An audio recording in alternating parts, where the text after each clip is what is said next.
Close your eyes, and let your mind drift back, nearly 28 centuries, to a quiet bend in the Tiber River, where reeds sway gently in the evening air and the only sound is water moving slowly over stone. Long before marble temples, before emperors, before the roar of crowded arenas, there was just this, a small hill, a soft current, and a story waiting quietly to be told. Tonight, we're not rushing anywhere. We're going to walk gently through the long, sweeping story of ancient Rome. From a small village of shepherds, through kings and consuls, through wars fought on distant shores, through the rise of an empire that would stretch farther than anyone could have imagined, all the way to its final, quiet fall. There's nothing you need to do right now. No need to follow every detail. Just let your body sink a little deeper, let your breathing slow, and let the ancient world carry you, gently, into sleep. The History of Ancient Rome. Introduction. Of all the civilizations that have left their mark on human politics, law, architecture, military strategy, and culture, ancient Rome stands near the very top. What began as a small settlement on the banks of the Tiber River grew, over more than 12 centuries, into a world empire that stretched across the Mediterranean. Founded as a tiny village in the 8th century BCE, Rome evolved through kingdom, republic, and finally empire. A realm that at its height spanned from Britain to Mesopotamia and from North Africa to the German frontier. The story of Rome isn't just one of wars and conquests. It's a story of the rule of law taking shape, of astonishing innovations in architecture, of literature and philosophy flourishing, and of a political system that evolved in fits and starts over centuries. Many institutions of the modern world. Legal systems, Senate-style legislatures, architectural arches and domes, even the structure of our calendar, carry Rome's legacy forward to this day. This account covers Rome's history across its major chapters, the legendary founding and the Age of Kings, the Republic, the Punic Wars, the crisis and collapse of the Republic, the rise of the Roman Empire, the various dynasties that ruled it, the crisis of the 3rd century, and finally the fall of the Western Roman Empire. Along the way, we'll also look at Roman society, the military, architecture, and culture. Chapter 1, The Founding of Rome and Its Legends. The story of Romulus and Remus. The Romans themselves cherished a famous legend about the origins of their civilization. According to tradition, after the fall of Troy, the Trojan hero Aeneas made his way to Italy, and it was from his descendants that Rome's founders, Romulus and Remus, were eventually born. The legend goes that the king of Alba Longa, Numitor, was overthrown by his brother Amulius, who forced Numitor's daughter Rhea Silvia to become a Vestal virgin so she could bear no children who might one day claim the throne. But Rhea Silvia bore twin sons by the god Mars himself, Romulus and Remus. Amulius ordered the infants killed and had them set adrift on the Tiber River. They survived, washing up near a fig tree, where a she-wolf nursed them until a shepherd named Faustulus found and raised them as his own. Once grown, they learned their true identity, overthrew Amulius, restored Numitor to the throne, and set out to found a city of their own, on the very riverbank where they'd once been abandoned. But the brothers disagreed over where exactly to build and who would rule. Romulus favored the Palatine Hill, Remus the Aventine. According to legend, each sought a sign from the gods through augury. Remus saw 6 vultures first, but Romulus later saw 12 and claimed victory. The dispute escalated into violence, and Remus was killed. Romulus alone founded the new city, naming it after himself, Roma. By tradition, this happened on April 21, 753 BCE. A date still celebrated in Italy today as the birthday of Rome, Natale di Roma. Early growth and the rape of the Sabine women. To grow his new city's population, Romulus opened it as a haven for fugitives, escaped slaves, and outcasts from neighboring lands, and Rome's numbers swelled quickly. But there was a glaring shortage of women. To solve this, Romulus devised a scheme. He invited the neighboring Sabines to a festival, and during the celebration the Roman men abducted the Sabine women to marry. This episode is known to history as the Rape of the Sabine Women, and has been depicted in countless works of art ever since. It initially sparked war between Rome and the Sabines, but the two peoples eventually merged into a single kingdom, jointly ruled by Romulus and the Sabine king Titus Tatius. Chapter 2, The Age of Kings, 753 to 509 BCE. Tradition holds that early Rome was ruled by 7 kings. While historians debate how much of this era is reliably factual, these kings are credited with laying the foundations of Rome's political, religious, and social structures. The 7 kings. 1. Romulus, founder of the city, credited with establishing the Senate and Rome's early military and political framework. 2. Numa Pompilius, a Sabine who succeeded Romulus and is regarded as the founder of Rome's religious institutions. He established the Order of Vestal Virgins, the office of Pontifex Maximus, and the Temple of Janus. His reign was notably peaceful and free of war. 3. Tullus Hostilius, a war-loving king who destroyed the neighboring city of Alba Longa and relocated its people to Rome. 4. Ancus Marcius, Numa's grandson, who founded the port of Ostia at the mouth of the Tiber and played a key role in expanding Rome's trade. 5. Tarquinius Priscus, the first king of Etruscan descent, whose reign brought Etruscan architecture and culture into Rome. He began construction of the Circus Maximus and the Cloaca Maxima, the great sewer system. 6. Servius Tullius, who reorganized Roman society along property lines and enacted military and political reforms that later formed the basis of the Centuriate Assembly. 7. Tarquinius Superbus, Tarquin the Proud, the last king, whose tyrannical and cruel rule bred deep resentment among Rome's nobility. According to legend, the sexual assault of the noblewoman Lucretia by his son Sextus Tarquinius became the immediate trigger for the monarchy's fall. After Lucretia took her own life, Lucius Junius Brutus led the Roman nobility in revolt, driving out Tarquinius and abolishing the monarchy in 509 BCE, establishing the Republic in its place. After this, Romans harbored such deep distrust of kingship that for centuries the word rex, king, carried an almost cursed weight in Roman politics. Even Julius Caesar's assassination was driven in part by suspicion that he sought to become king. Chapter 3.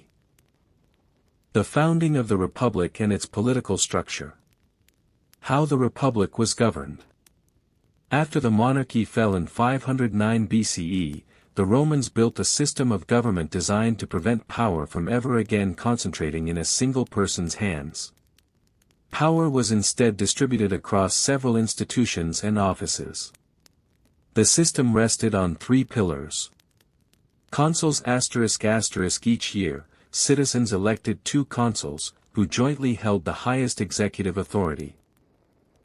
Either consul could veto the other's decisions, which prevented any concentration of power. In wartime, consuls commanded the armies.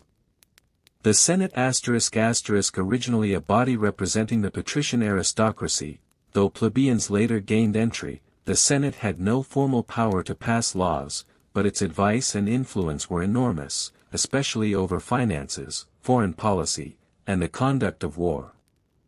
The assemblies ***, various popular assemblies, such as the Centuriate Assembly and the Tribal Assembly, passed laws, elected officials, and declared war.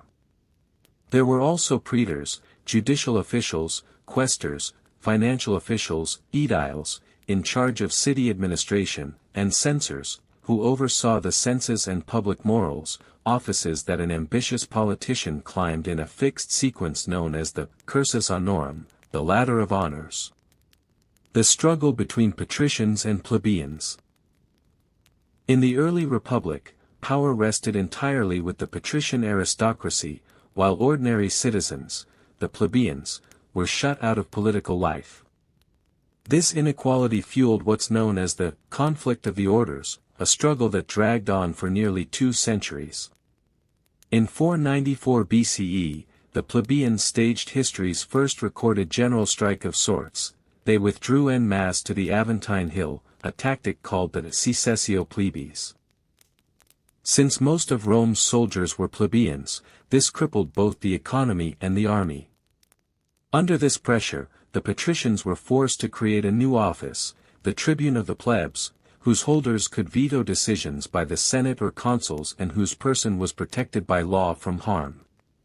Around 450 BCE, the 12 Tables were written, Rome's first codified body of law, which ended the patricians' arbitrary control over justice and made the law clear and public for everyone. Step by step, plebeians won the right to hold the consulship, praetorship, and other high offices. The Licinian Sextian laws of 367 BCE opened the consulship to plebeians, and in 287 BCE the Lex Hortensia made decisions of the popular assembly binding on all Romans regardless of Senate approval, formally ending the conflict of the orders. Chapter 4, The Conquest of Italy. During the Republic's first 2 centuries, Rome fought mostly against its immediate neighbors. After a grueling 10-year siege of the Etruscan city of Veii, Rome captured it in 396 BCE under the general Camillus, its first major expansion into central Italy. But around 390 BCE, Rome itself was rocked by an invasion of Gauls. Led by a chieftain named Brennus, the Gauls sacked the city and captured all of it except the Capitoline Hill. According to legend, the sacred geese kept in the temple of Juno honked an alarm at a nighttime Gallic sneak attack, saving the defenders. Ultimately, the Romans had to pay a huge ransom in gold to get the Gauls to leave. This trauma left a lasting scar on the Roman psyche and bred a permanent wariness of threats from the north. Rome rebuilt its military strength and, through the Samnite Wars, 343 to 290 BCE, defeated the powerful Samnite people of central Italy, extending its dominance into the south. It was during these wars that the Roman army developed its famous, manipular legion, structure, far more flexible and effective than the rigid phalanx formations used elsewhere. Conflict with the Greek colonies of southern Italy drew King Pyrrhus of Epirus into war against Rome. Though Pyrrhus won several battles, his army suffered such crippling losses in the process that we still use the phrase, Pyrrhic victory, to describe a win that costs as much as a defeat. Decisively beaten at the Battle of Beneventum in 275 BCE, Pyrrhus withdrew from Italy, and by 270 BCE Rome controlled the entire Italian peninsula. Rather than annexing conquered territories outright, Rome built a complex system of alliances, granting various Italian city-states differing degrees of autonomy and citizenship rights in exchange for supplying troops. This system gave Rome an enormous pool of military manpower, which proved decisive in the Punic Wars to come. Chapter 5, The Punic Wars. Once Italy was unified, Rome's greatest rival became Carthage, a powerful Phoenician-founded trading empire in North Africa and the dominant naval power in the western Mediterranean. The 3 wars fought between Rome and Carthage, known as the Punic Wars, from Poni, the Latin word for the Phoenicians, rank among the most consequential and dramatic conflicts of the ancient world. The First Punic War, 264 to 241 BCE. The war began over control of Sicily. Rome, until then, had been almost purely a land power, but defeating Carthage would require naval strength too. The Romans built a fleet with astonishing speed and equipped it with an ingenious device called the corvus, a boarding bridge that latched onto enemy ships and let Roman soldiers storm aboard for hand-to-hand combat, turning naval battles into something closer to their strength on land. Over 23 grueling years, both sides suffered massive losses. Finally, in 241 BCE, the Roman fleet decisively crushed the Carthaginians at the Battle of the Aegates Islands. Carthage was forced to sue for peace, cede Sicily to Rome, and pay a heavy indemnity. Sicily became Rome's first overseas province. The Second Punic War and Hannibal, 218 to 201 BCE. The Second Punic War is one of the most astonishing chapters in ancient military history.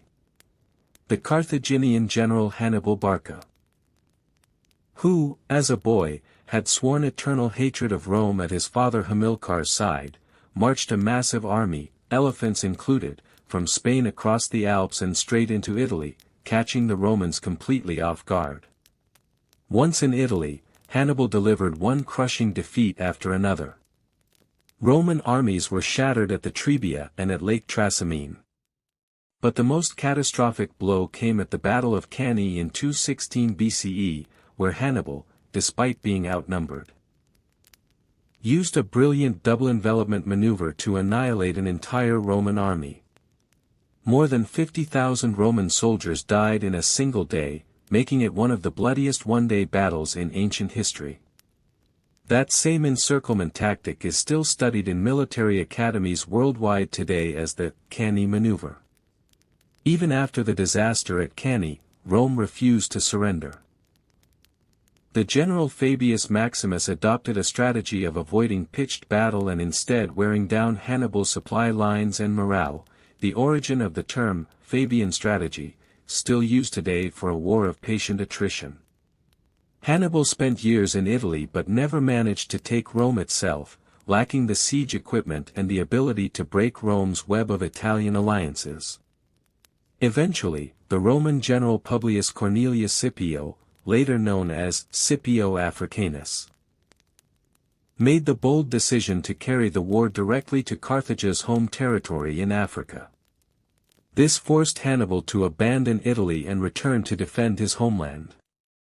At the Battle of Zama in 202 BCE, Scipio decisively defeated Hannibal, ending the Second Punic War. Carthage lost its navy, its overseas territories, and its military independence, becoming a much weakened state. The Third Punic War and the destruction of Carthage, 149 to 146 BCE.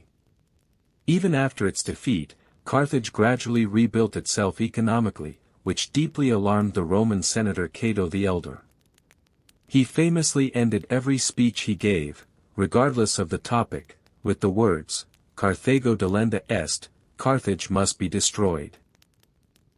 Rome eventually used a minor pretext to launch the Third Punic War, and after a prolonged siege, Carthage was utterly destroyed in 146 BCE, the city razed and burned, and much of its population sold into slavery. With this, Rome established uncontested dominance over the western Mediterranean. Chapter 6, Expansion into the Eastern Mediterranean. Alongside the Punic Wars, Rome extended its reach across the Eastern Mediterranean. Through the Macedonian Wars, 214 to 148 BCE. Rome defeated the Macedonian kingdom of Greece and gradually brought the Greek city-states under its control. In 146 BCE, the same year Carthage fell, the Romans also destroyed the city of Corinth, a symbolic marker of Roman dominance over Greece.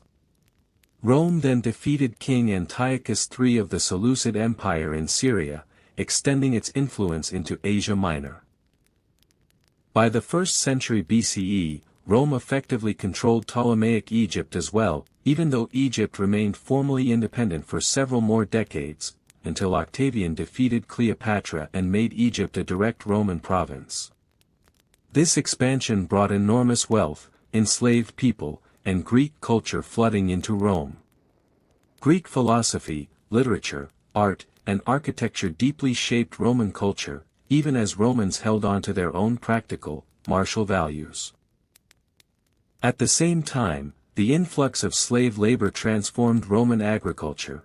Small family farms gave way to vast slave-worked estates called latifundia, a shift that would become a major source of social unrest. Chapter 7, Crisis of the Republic. The Gracchi brothers and their reform efforts. By the late 2nd century BCE, the gap between rich and poor in Roman society had become alarming. Wealth pouring in from conquered territories concentrated largely in the hands of the aristocracy, while small farmers, worn down by years of military service, increasingly lost their land and swelled the ranks of the urban poor. Against this backdrop, a young tribune named Tiberius Gracchus proposed land reform legislation in 133 BCE, aiming to redistribute surplus public land to landless citizens. The proposal met fierce resistance from the conservative senatorial aristocracy, and Tiberius Gracchus was ultimately beaten to death by a mob of senators, a grim milestone marking the arrival of political violence in Roman public life. 10 years later, his brother Gaius Gracchus pushed similar reforms and met the same fate. The deaths of the Gracchi brothers normalized violence as a political tool in Rome, setting the stage for the Republic's eventual collapse a century later. Marius and Sulla. Gaius Marius was a successful general and politician who carried out a landmark reform of the army. Previously, only property-owning citizens could serve as soldiers, but Marius opened the ranks to landless citizens too, with generals promising land grants upon retirement. This change made soldiers loyal not to the state, but to their individual commanders, planting the seeds of future civil war. The power struggle between Marius and his rival Lucius Cornelius Sulla pushed Rome into its first large-scale civil war. Sulla became the first Roman general to march his own army into Rome itself, an unprecedented and illegal act that set a terrifying precedent for future generals. Once in power, Sulla declared himself dictator and issued brutal proscription lists targeting his political enemies, resulting in thousands of deaths and confiscated estates. Though Sulla eventually stepped down and tried to restore senatorial government, his example proved that an ambitious general backed by his army could seize control of the entire republic. The Slave Revolt of Spartacus. Between 73 and 71 BCE, a revolt of enslaved people led by the Thracian gladiator Spartacus shook Roman Italy for nearly 2 years. Escaping from a gladiator training camp in Capua, Spartacus organized thousands of enslaved people into a formidable fighting force and defeated one Roman army after another. Eventually, the wealthy general Marcus Licinius Crassus crushed the rebellion, and roughly 6,000 captured rebels were crucified along the Appian Way as a gruesome warning to others.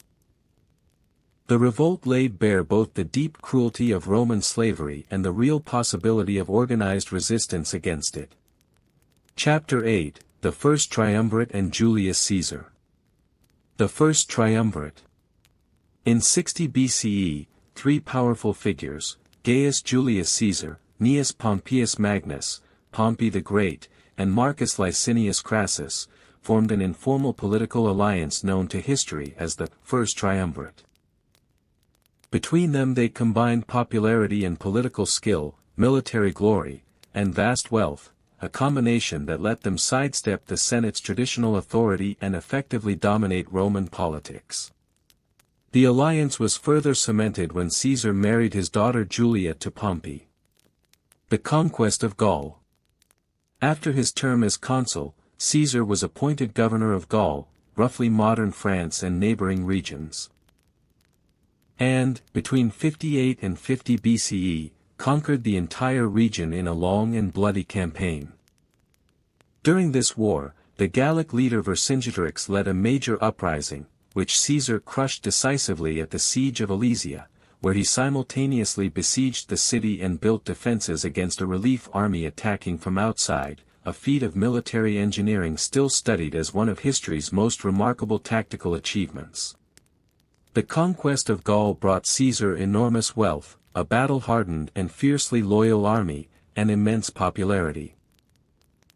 Around this time, Crassus was killed fighting the Parthian Empire, throwing the triumvirate's balance of power out of alignment. The rivalry between Caesar and Pompey escalated into open conflict. Civil war and Caesar's dictatorship. The Senate ordered Caesar to disband his army and return to Rome as a private citizen, but Caesar defied the order. In 49 BCE, he led his army across the Rubicon River, a small stream marking the boundary of Italy proper. An act tantamount to open treason, since no general was permitted to bring an armed force across it. Crossing the Rubicon remains a phrase used today for any decision from which there's no turning back. In the civil war that followed, Caesar defeated Pompey and the senatorial forces in a series of battles, most decisively at Pharsalus in 48 BCE. Pompey fled to Egypt but was murdered there by agents of the young King Ptolemy. Caesar arrived in Egypt, backed Cleopatra's claim to the throne, and the two famously became involved. Back in Rome, Caesar declared himself dictator for life, and pushed through sweeping reforms, including calendar reform, introducing the Julian calendar, debt relief measures, and administrative reorganization. But his growing power, and fears that he sought to become king, alarmed a faction within the Senate. The assassination of Caesar. On March 15, 44 BCE, the Ides of March.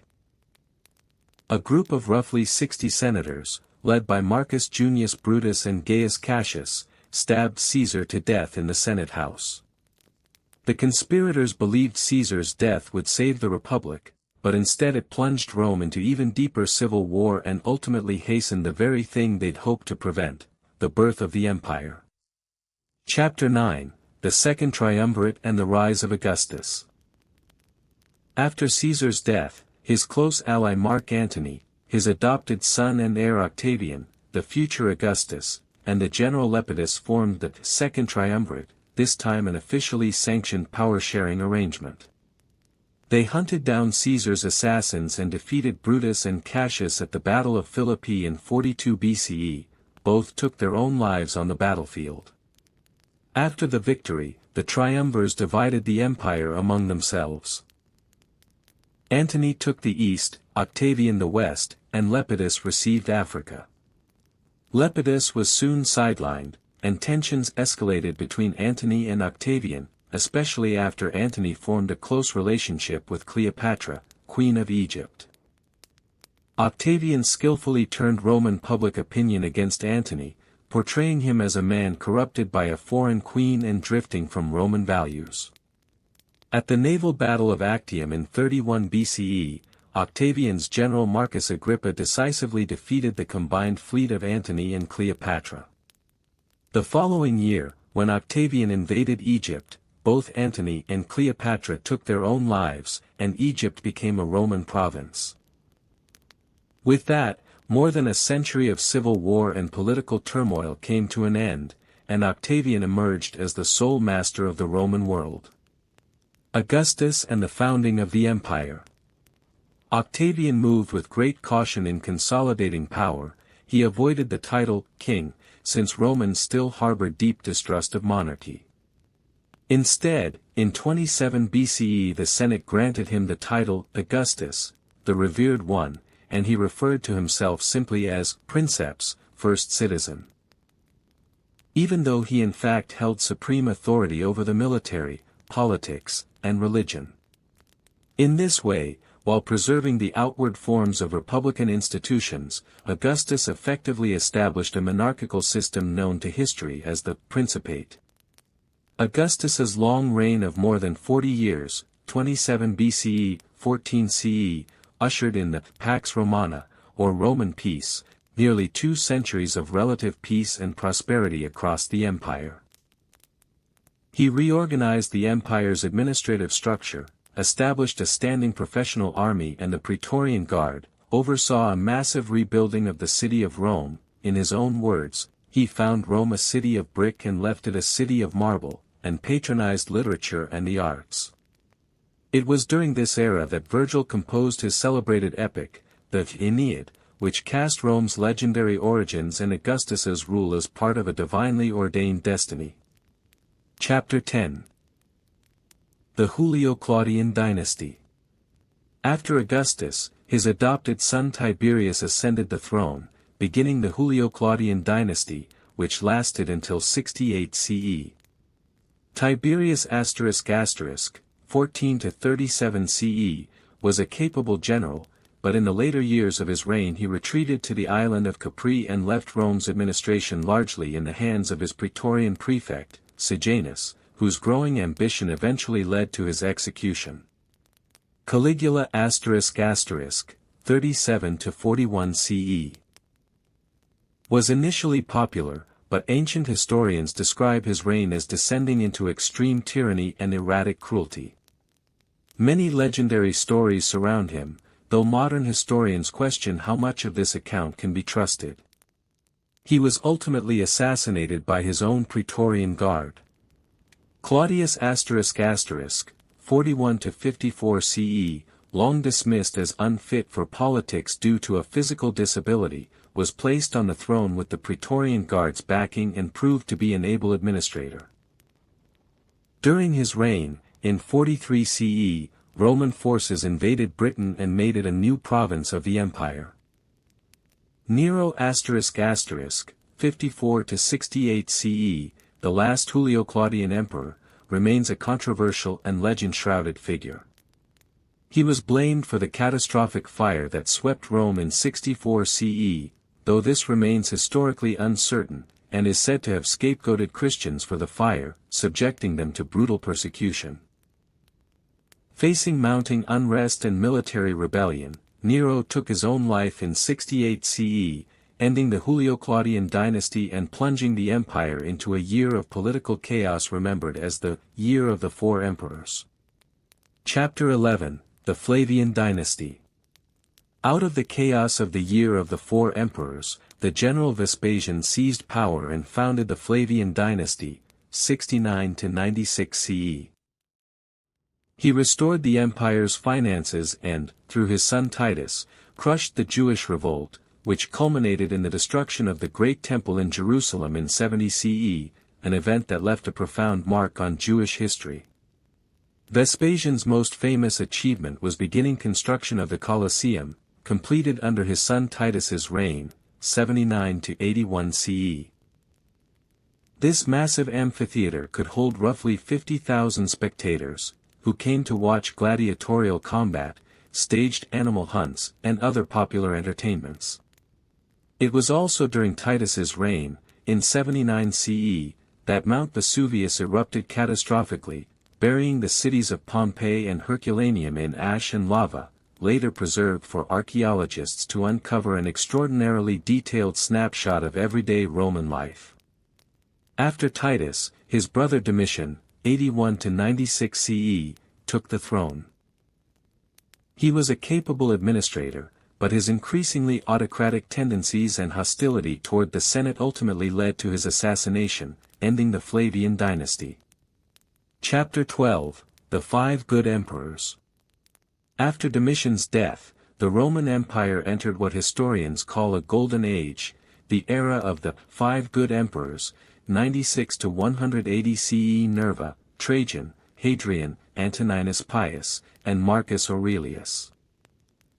A distinctive feature of this succession was that each emperor adopted the most capable available successor rather than automatically passing power to a biological son, ensuring competent and stable leadership. Trajan **, 98 to 117 CE, presided over the empire's greatest territorial extent, conquering Dacia, roughly modern Romania, and parts of Mesopotamia. Trajan's column, still standing in Rome today, commemorates his Dacian campaigns in a spiraling relief carving. Hadrian **, 117 to 138 CE. Shifted from expansion to consolidating the empire's existing borders. His most famous legacy is Hadrian's Wall in Britain, built to defend Roman Britain from the peoples to the north. A devoted admirer of Greek culture, he traveled extensively throughout the empire, visiting numerous provinces personally. Marcus Aurelius **, 161 to 180 CE, known as the philosopher emperor, was a devoted follower of Stoic philosophy and recorded his private reflections in the celebrated work Meditations, still widely read by philosophy enthusiasts today. But his reign was marked by near-constant warfare and a devastating plague.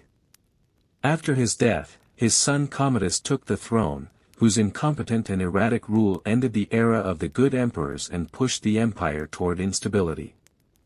Chapter 13.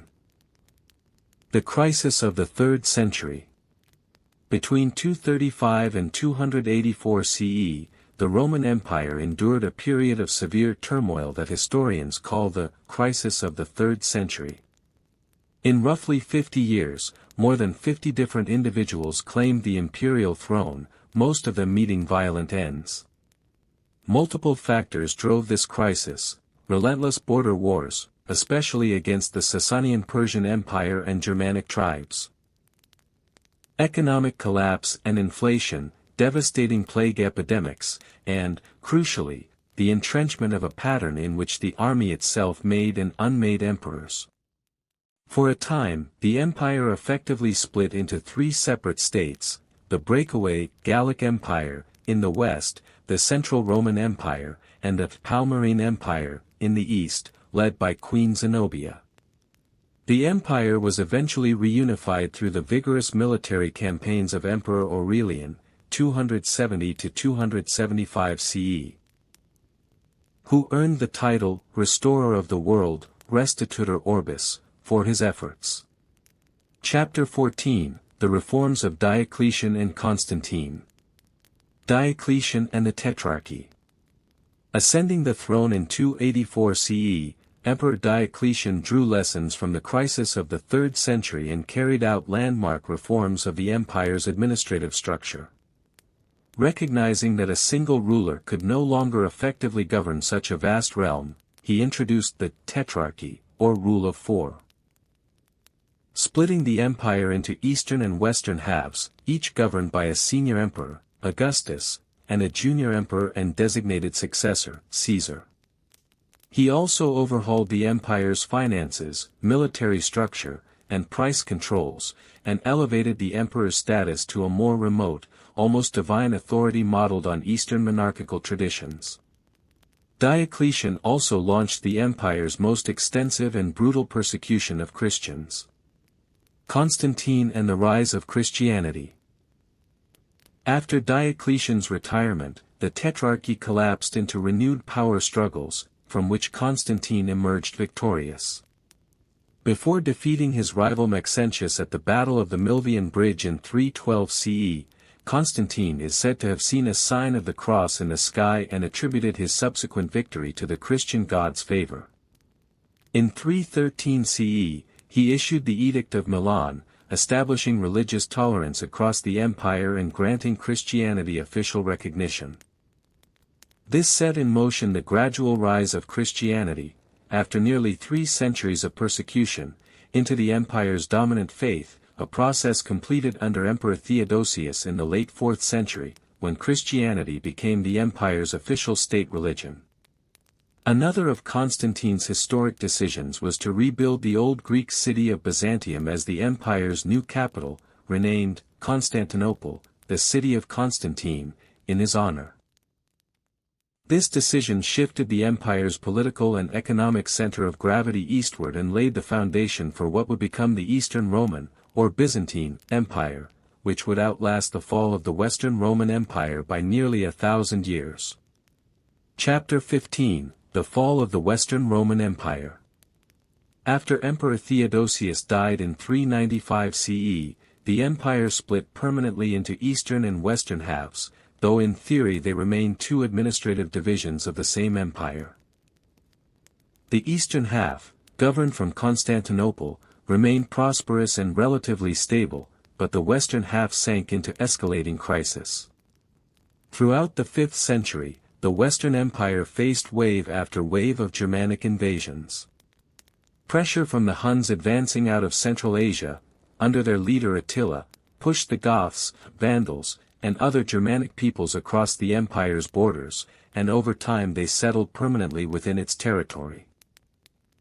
In 410 CE, the Visigothic king Alaric led the sack of Rome itself, the first time in nearly 800 years that a foreign power had breached the city, an event that sent shockwaves through the contemporary world. Rome was sacked again in 455 CE, this time by the Vandals, the origin of the word vandalism, still used today to describe wanton destruction. Central authority in the Western Empire steadily eroded, with real power increasingly falling into the hands of Germanic generals, even as nominal emperors continued to occupy the throne. Finally, in 476 CE, the Germanic general Odoacer deposed the last Western Roman emperor, Romulus Augustus, a name pointedly ironic, since it echoes both Rome's founder Romulus and its first emperor Augustus, and declared himself ruler of Italy. This event is traditionally marked as the formal end of the Western Roman Empire, though modern historians tend to view it as a symbolic capstone to a long, gradual transformation rather than a sudden collapse. Historians have identified many contributing causes behind the Western Empire's fall. Economic weakness, the crushing cost of maintaining the military, political instability, relentless external invasion, administrative corruption, and the sheer difficulty of governing such a vast territory from a single center. The Eastern Roman, or Byzantine, Empire, however, endured from Constantinople for nearly another 1,000 years, finally falling to the Ottoman Turks in 1453. Chapter 16, The Roman Army. Behind Rome's vast empire lay one crucial ingredient, an exceptionally disciplined and effective military. The core unit of the Roman army was the legion, comprising roughly 5,000 infantry, organized into smaller units called centuries, each commanded by a centurion. Every soldier carried standardized weapons and equipment: the scutum, a large rectangular shield, the gladius, a short but devastatingly effective sword, and the pilum, a throwing spear. The Roman army's success lay not just in its weaponry, but in its organizational discipline, rigorous training, engineering skill, and tactical flexibility. Wherever Roman troops went, they built fortified camps that could, if needed, be converted into permanent fortresses. Roman military engineers excelled at building bridges, roads, and siege equipment, giving them a decisive edge on the battlefield. After completing their service, soldiers received land grants or pension payments, which made army service an attractive path. Provincial residents could also enlist in auxiliary units called auxilia, and after long service they earned Roman citizenship, a system that gradually assimilated people from across the empire's diverse regions into a shared Roman identity. Chapter 17, Roman Architecture and Engineering. Romans pioneered architectural and engineering innovations that still shape construction around the world today. Their extensive and skillful use of arches, vaults, and domes let them build structures on a scale no earlier civilization had ever attempted. The Pantheon in Rome, its unreinforced concrete dome still one of the largest of its kind in the world, stands as a stunning testament to that engineering mastery. The Romans developed a distinctive form of concrete, opus caementitium. That made possible their reservoirs, bridges, roads, and monumental public buildings. Their aqueducts carried fresh water from distant mountain sources into the cities, fueling Rome's population growth. A road network stretching roughly 50,000 miles connected the entire empire, allowing armies, trade goods, and information to move quickly and reliably. The saying, "all roads lead to Rome," reflects this vast web of connectivity. Roman city planning typically centered on a forum. The social, political, and commercial heart of the city, along with temples, public baths, amphitheaters, and theaters.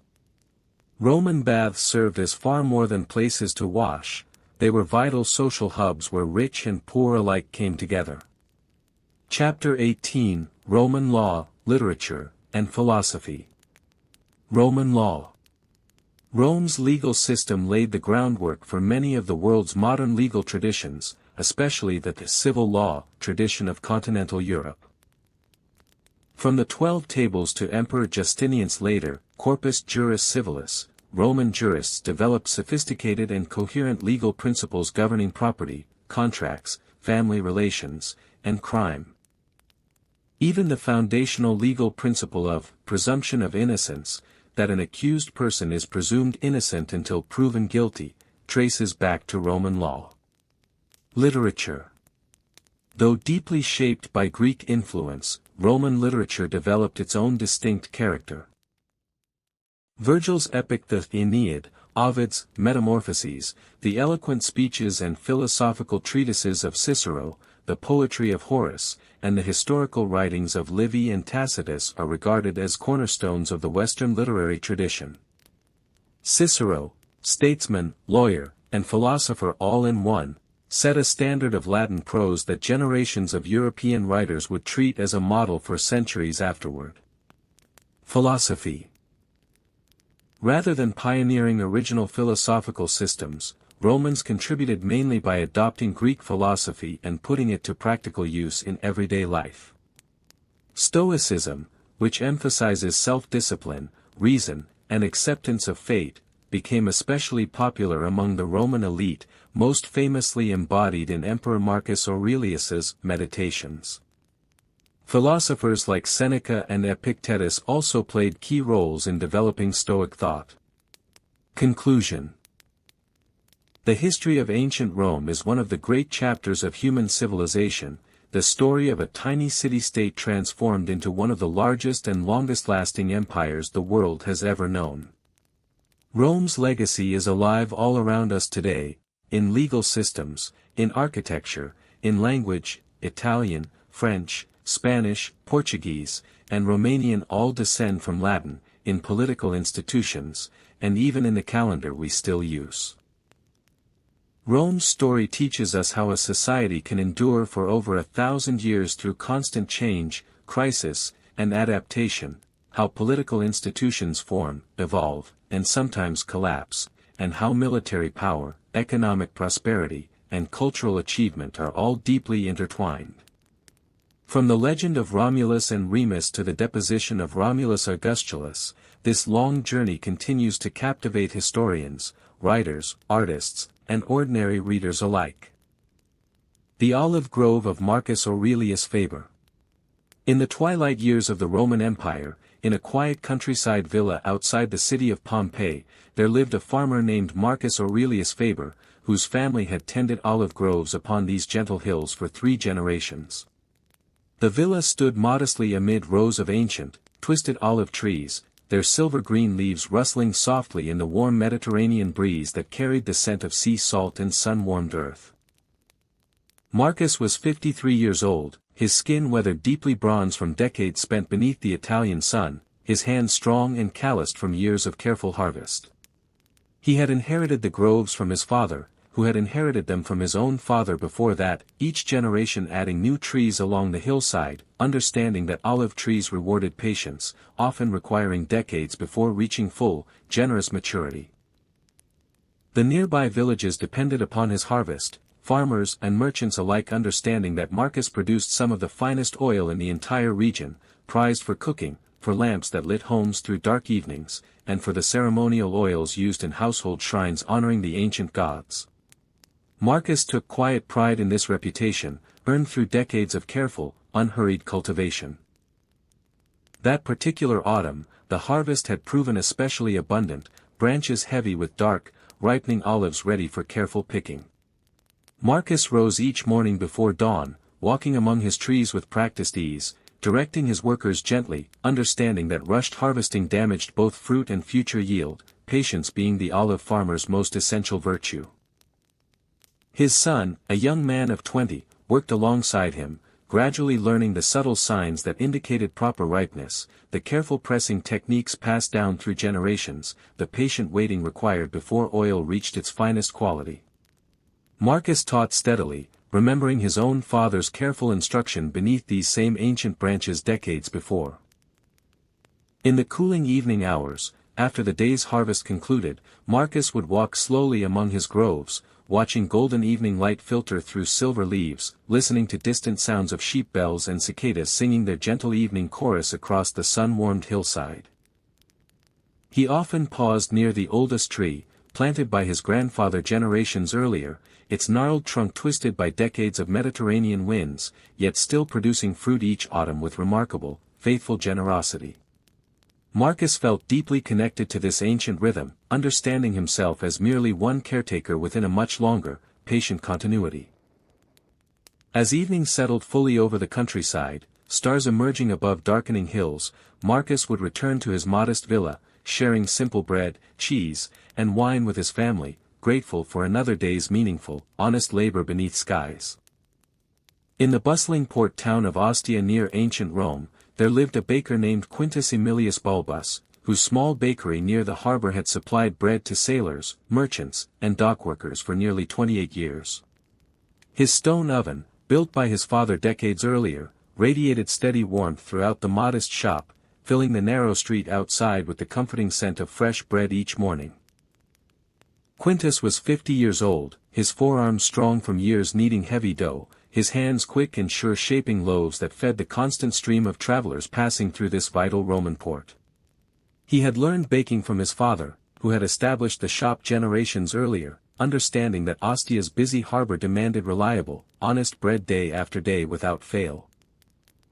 Sailors arriving from distant Mediterranean ports often sought out his bakery first, remembering the simple comfort of fresh bread after weeks spent aboard cramped, uncertain vessels. Quintus took quiet pride in this reputation, understanding his bread offered weary travelers a small, familiar comfort amid the unfamiliar chaos of a busy trading port. That particular season, grain shipments had arrived steadily from Rome's fertile provinces, and Quintus found himself especially busy, rising each morning well before dawn to begin preparing dough for the day's demanding trade. He worked methodically, kneading, shaping, and monitoring his oven's steady heat with practiced attention earned through decades of careful repetition. His son, 19 years old, worked alongside him, gradually mastering the subtle timing required for properly risen dough, understanding the careful attention his father's oven demanded throughout each baking cycle. Quintus taught patiently, remembering his own early struggles, understanding mastery required years of humble practice before true confidence emerged. In quieter afternoon hours, after the morning's demanding rush concluded, Quintus would step outside his shop, watching ships arrive and depart from the busy harbor, understanding his own small but essential role within this vast network connecting distant peoples and goods throughout the Roman world. Neighbors and regular customers often lingered near his doorway, exchanging news from distant provinces carried by traveling merchants, while Quintus continued preparing dough for the following day's demanding trade. He found comfort in these exchanges, connecting his modest bakery to the wider currents of Roman life. As evening settled over Ostia, harbor lights beginning to flicker along the busy waterfront, Quintus would finally close his shop, walking home through narrow streets still carrying the scent of fresh bread upon his clothing.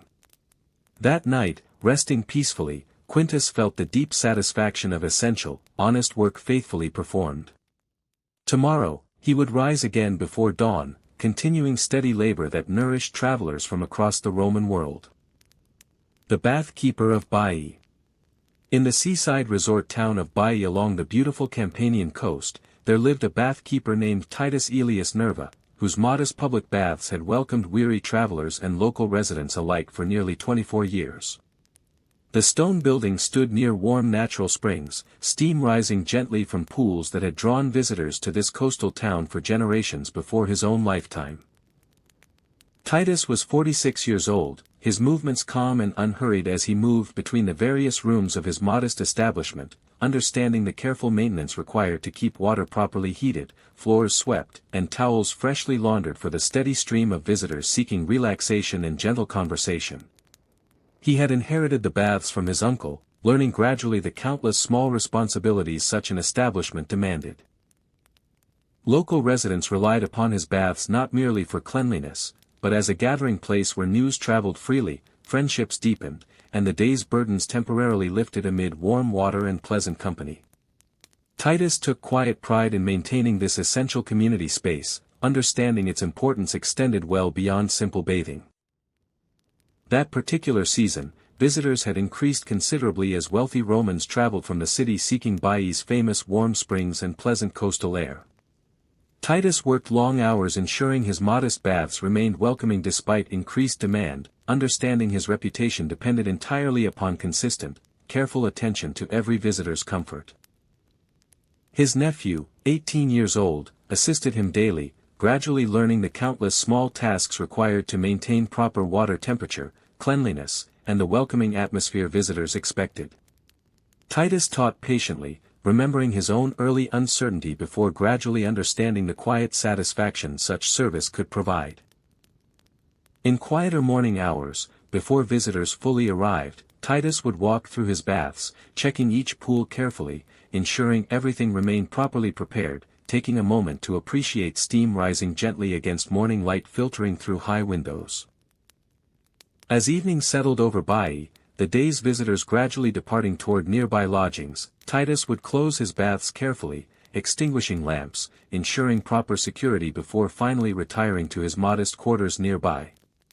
That night, resting peacefully, listening to distant waves along the beautiful coastline, Titus felt quiet satisfaction in providing genuine comfort to his community. Tomorrow, he would open his doors once more, continuing steady service that connected residents and travelers alike within this cherished coastal gathering place. The beekeeper's neighbor, the miller of Etruria. In the gentle countryside of ancient Etruria, near a modest stream that never ran dry even during summer's driest months, there lived a miller named Vibius Octavius Tullus, whose stone mill had ground grain for the surrounding farming villages for nearly 36 years.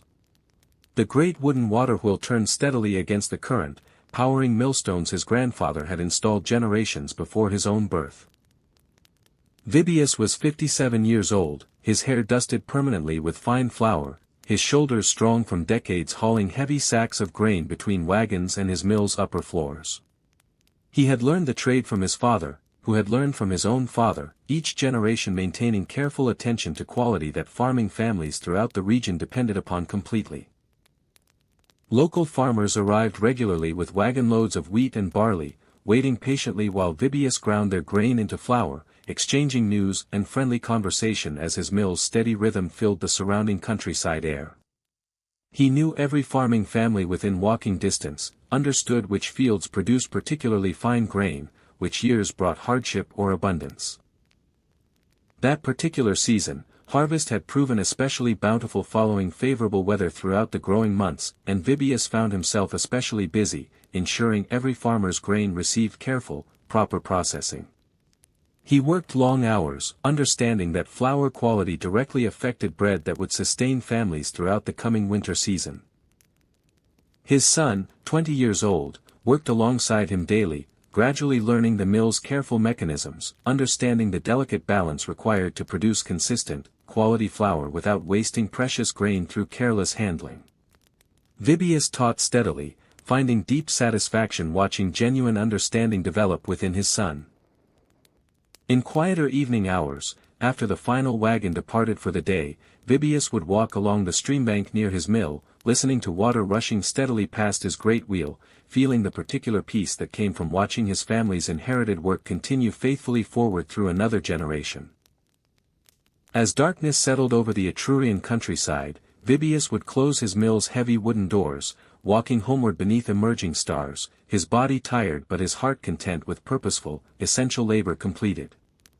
That night, resting quietly within his modest home, Vibius felt the deep satisfaction of continuing something far larger than himself. Tomorrow, farmers would return once more with their harvest, and his mill would turn steadily forward, sustaining the countryside exactly as it always had for generations before him. The papyrus scribe of Alexandria's Roman quarter. In the Roman quarter of ancient Alexandria, where scholars and merchants mingled along busy harbor streets, there lived a scribe named Marcus Antonius Scriba, whose modest workshop had produced carefully copied documents and letters for nearly 25 years. His small room overlooked a quiet courtyard, shelves lined with prepared papyrus scrolls, ink pots, and reed pens arranged with careful, methodical order. Marcus was 48 years old, his fingers stained permanently with dark ink, his handwriting so precise and elegant that merchants and officials throughout the district specifically sought his careful services. He had learned his craft from an elderly scribe who had trained him patiently, teaching precise letter formation and the careful attention required when copying important documents without error. Merchants relied upon him to record trading agreements, officials sought his careful hand for administrative correspondence, and families occasionally requested his services preparing personal letters to relatives scattered throughout the vast Roman world. Marcus took quiet pride in this trusted reputation, understanding accuracy mattered enormously within documents that carried real consequences. That particular season, trade had increased steadily through Alexandria's busy harbor, and Marcus found himself especially occupied, carefully copying shipping manifests, contracts, and correspondence between merchants conducting business across considerable distances. He worked methodically, his reed pen moving with practiced precision across smooth papyrus surfaces. His nephew, 16 years old, had begun apprenticing with him that season, gradually learning proper letter formation, absorbing patience that careful scribal work demanded above all else. Marcus taught steadily, remembering his own early struggles mastering consistent, legible handwriting decades before. In quieter afternoon hours, Marcus would sit near his window, reviewing completed documents carefully before delivery, catching small errors with practiced attention, understanding that even minor mistakes could create genuine confusion within important agreements.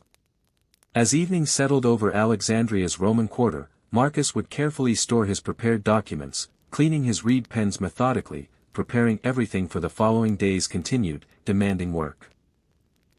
That night, resting peacefully within his modest home, Marcus felt quiet satisfaction in providing essential, trusted service. Tomorrow, he would return to his workshop, continuing careful, patient work that connected merchants and families across the vast, interconnected Roman world. The charcoal burner of Sulla forest. In the dense forests of ancient Bruttium in southern Italy, there lived a charcoal burner named Marius Cassius Variocosus, whose modest clearing deep within the Sulla forest had produced charcoal for blacksmiths and households for nearly 31 years. His simple hut stood surrounded by tall pine and beech trees, smoke rising steadily from carefully built earthen mounds where wood slowly transformed into the essential fuel his community depended upon. Marius was 59 years old, his hands and clothing permanently darkened with fine soot, his patience remarkable after decades spent carefully monitoring smoldering wood piles that required constant, watchful attention. He had learned this demanding trade from his father, who had taught him the precise techniques required to control fire's intensity, transforming ordinary timber into valuable charcoal without wasteful, uncontrolled burning. Blacksmiths throughout the region depended upon his steady production, understanding that quality charcoal burned hotter and more consistently than raw wood, essential for properly forging iron tools and weapons. Marius took quiet pride in this recognition, understanding his solitary forest labor supported craftsmen throughout the surrounding towns and villages. That particular season, demand had increased steadily as blacksmiths prepared for busy planting season repairs, and Marius found himself constructing several earthen mounds simultaneously, carefully monitoring each one's controlled burn throughout both day and night. He slept in brief intervals near his mounds, understanding that careless neglect could ruin days of careful preparation. His son, 22 years old, worked alongside him, gradually learning to read smoke color and intensity, absorbing patience this demanding, solitary trade required above all else. Marius taught carefully, remembering his own early mistakes before gradually developing the watchful instincts his father had once possessed. In quieter moments between tending his mounds, Marius would sit near his simple hut, listening to forest sounds surrounding his isolated clearing, birds calling gently while wind moved steadily through towering pine branches above. As evening settled deeper into the Sulla forest, Marius would check his mounds one final time before allowing himself brief rest, understanding his careful vigilance directly determined quality charcoal that ironworkers throughout the region depended upon completely. That night, resting briefly within his humble hut, Marius felt quiet satisfaction in solitary, essential labor. Tomorrow, he would continue his careful, patient watch, sustaining blacksmiths and craftsmen throughout the countryside from his isolated forest home. The household of Sextus, Puteoli, 2nd century AD. In the bustling port of Puteoli, on the Bay of Naples, a modest family made their living amid the constant traffic of Roman merchant ships. Their days weren't marked by anything extraordinary. They simply followed the harbor's steady, familiar rhythm.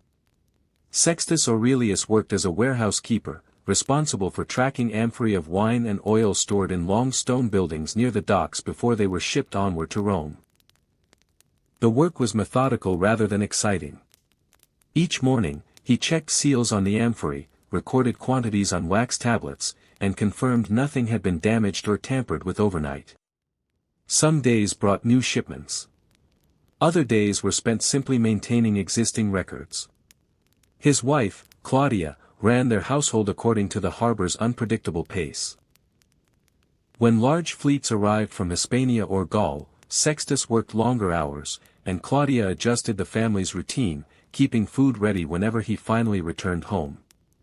Their son, Titus, aged 10, often wandered near the warehouses after his lessons, watching dockworkers roll heavy amphorae along stone ramps. He had picked up, without any formal teaching, a rough sense of which shipments came from which provinces, simply by observing the markings stamped into the clay jars. It wasn't considered special knowledge. It was simply part of growing up in a busy trading town. In the evenings, neighbors sometimes gathered outside their homes, and conversation naturally turned toward harbor matters, whether a particular fleet had arrived safely, whether prices for oil might shift because of a late shipment, or which merchant families were expanding their trading networks. These weren't lively debates. They were simply the ordinary talk of a community whose livelihood depended on ships arriving on schedule. Their daughter, Livia, 13, assisted a relative who managed accounts for a shipping merchant, learning to tally cargo figures and check them against delivery records. It wasn't seen as unusual work for a girl her age in Puteoli. Many families expected their children to eventually take on some practical role connected to the harbor's trade. By the close of the season, nothing dramatic had changed for Sextus's family. He still checked the same warehouse seals each morning. Claudia still adjusted household routines around unpredictable fleet arrivals. Titus still wandered the docks after lessons, and Livia continued her quiet work with the merchants' accounts. Their life, steady and unremarkable, reflected something true about ordinary families throughout the Roman world. Daily existence shaped not by dramatic events, but by the patient, repeated rhythm of ships arriving and departing, carrying goods that quietly sustained an empire. The Fahmy family, Suez, 1926. In the town of Suez, Egypt, in early 1926, the Fahmy family lived a quiet life shaped by the ships passing through the canal nearby. Nothing about their days was dramatic. It simply followed the same steady pattern as the vessels arriving and departing at the southern end of the waterway. Yusuf Fahmy worked as a pilot's assistant, helping guide ships safely through the narrower stretches of the canal entrance. It was careful, repetitive work. Each ship required the same routine checks, the same signals exchanged with the crew, the same slow, patient guidance through the channel. Yusuf rarely discussed the details at home. There simply wasn't much new to say from one day to the next. His wife, Zainab, managed their household around his unpredictable hours. Ships passed at all times, so Yusuf's schedule shifted constantly. Zainab learned to keep meals easy to prepare quickly, since she could never be entirely certain when he would return. Their son, Adel, aged 10, spent afternoons near the waterfront, watching ships from countries he couldn't always name. He recognized flags more easily than he recognized foreign alphabets, simply from years of casual observation. It wasn't schooling. It was just something children absorbed growing up in a canal town. On Thursday evenings, relatives often gathered at the Fahmy home. Conversation drifted, as it usually did, toward canal matters, how busy traffic had been that week, whether new tolls were being discussed, or which shipping companies were expanding their routes through Suez. None of it was especially exciting. It was simply the familiar background noise of daily life. Their daughter, Huda, 14, helped an aunt who worked as a clerk for a supply company, recording basic orders for fresh water and provisions delivered to anchored ships. It wasn't seen as unusual work for a girl her age. In Suez, most families expected at least one member to eventually find work connected to the canal. By the end of 1926, nothing remarkable had changed for the Fahmy family. Yusuf still guided ships through the same channel. Zainab still adjusted dinner around uncertain hours. Adele still watched ships pass from the shore, and Huda continued her quiet work recording supply orders. Their life, steady and unremarkable, reflected something true about most families in Suez during this era: ordinary days, shaped permanently by ships that never stopped passing through. He family of Aulus, Carthage, 2nd century AD. In the rebuilt Roman city of Carthage, along the North African coast, a modest family lived a life shaped by the steady rhythm of ships carrying olive oil and grain across the Mediterranean. Nothing about their routine was extraordinary. It followed the same predictable pace shared by most harbor families of the era. Aulus Servius worked as an oil measurer, stationed at the docks to verify the volume of olive oil poured into large clay containers before they were loaded onto merchant vessels bound for Rome and southern Gaul. It was careful, repetitive work. Each container had to be checked against recorded measurements, since disputes over shortages could cause lasting friction between merchants and shippers. Most days brought no surprises. He simply measured, recorded, and moved to the next batch. His wife, Octavia, managed their household according to the harbor's shifting demands. During the oil pressing season, when shipments increased sharply, Aulus worked longer hours, and Octavia adjusted mealtimes, keeping food ready for whenever he eventually returned. Their son, Marcus, age 11, often visited the harbor after his lessons, watching workers seal large storage jars before they were carried on to waiting ships. He had learned, simply through repeated observation, to recognize which vessels were built for long Mediterranean crossings and which stayed closer to the African coastline. It wasn't formal instruction. It was simply the familiar scenery of growing up near Carthage's busy harbor. In the evenings, extended families sometimes gathered nearby, and conversation naturally drifted toward harbor matters. Whether that season's oil pressing had gone well, whether prices might shift because of a delayed shipment, or which merchants were expanding their trade routes toward Hispania. These weren't particularly lively discussions. They were simply the familiar background noise of a household connected to Mediterranean trade. Their daughter, Servia, 13, helped a relative who kept accounts for a local shipping merchant, learning to record container counts and cross-check them against delivery totals. It wasn't seen as unusual work for a girl her age in Carthage. Many families expected at least one member to eventually take on some practical role connected to the harbor's constant trading activity. By the season's end, nothing dramatic had changed for Aulus's family. He still measured oil at the same dock. Octavia still adjusted household routines around unpredictable shipping hours. Marcus still watched ships from the harbor, and Servia continued her quiet work with the merchants' accounts. Their life, steady and unremarkable, reflected something true about ordinary families throughout the Roman world: daily existence shaped not by dramatic events, but by the patient, repeated rhythm of ships carrying oil and grain across a sea that connected an entire empire. The household of Marcus, Alexandria's Roman quarter, 2nd century AD. In the Roman-administered port of Alexandria, Egypt, a modest family lived among the constant activity of one of the ancient world's busiest harbors. Their days weren't marked by anything extraordinary. They simply followed the familiar rhythm shared by most families connected to the grain trade. Marcus Cassius worked as a customs record keeper, stationed near the harbor to log incoming and outgoing cargo destined for Rome. Much of his work involved comparing shipment totals against official manifests, checking seals, and noting discrepancies for review. It was steady, unexciting labor. Some mornings brought a handful of ships.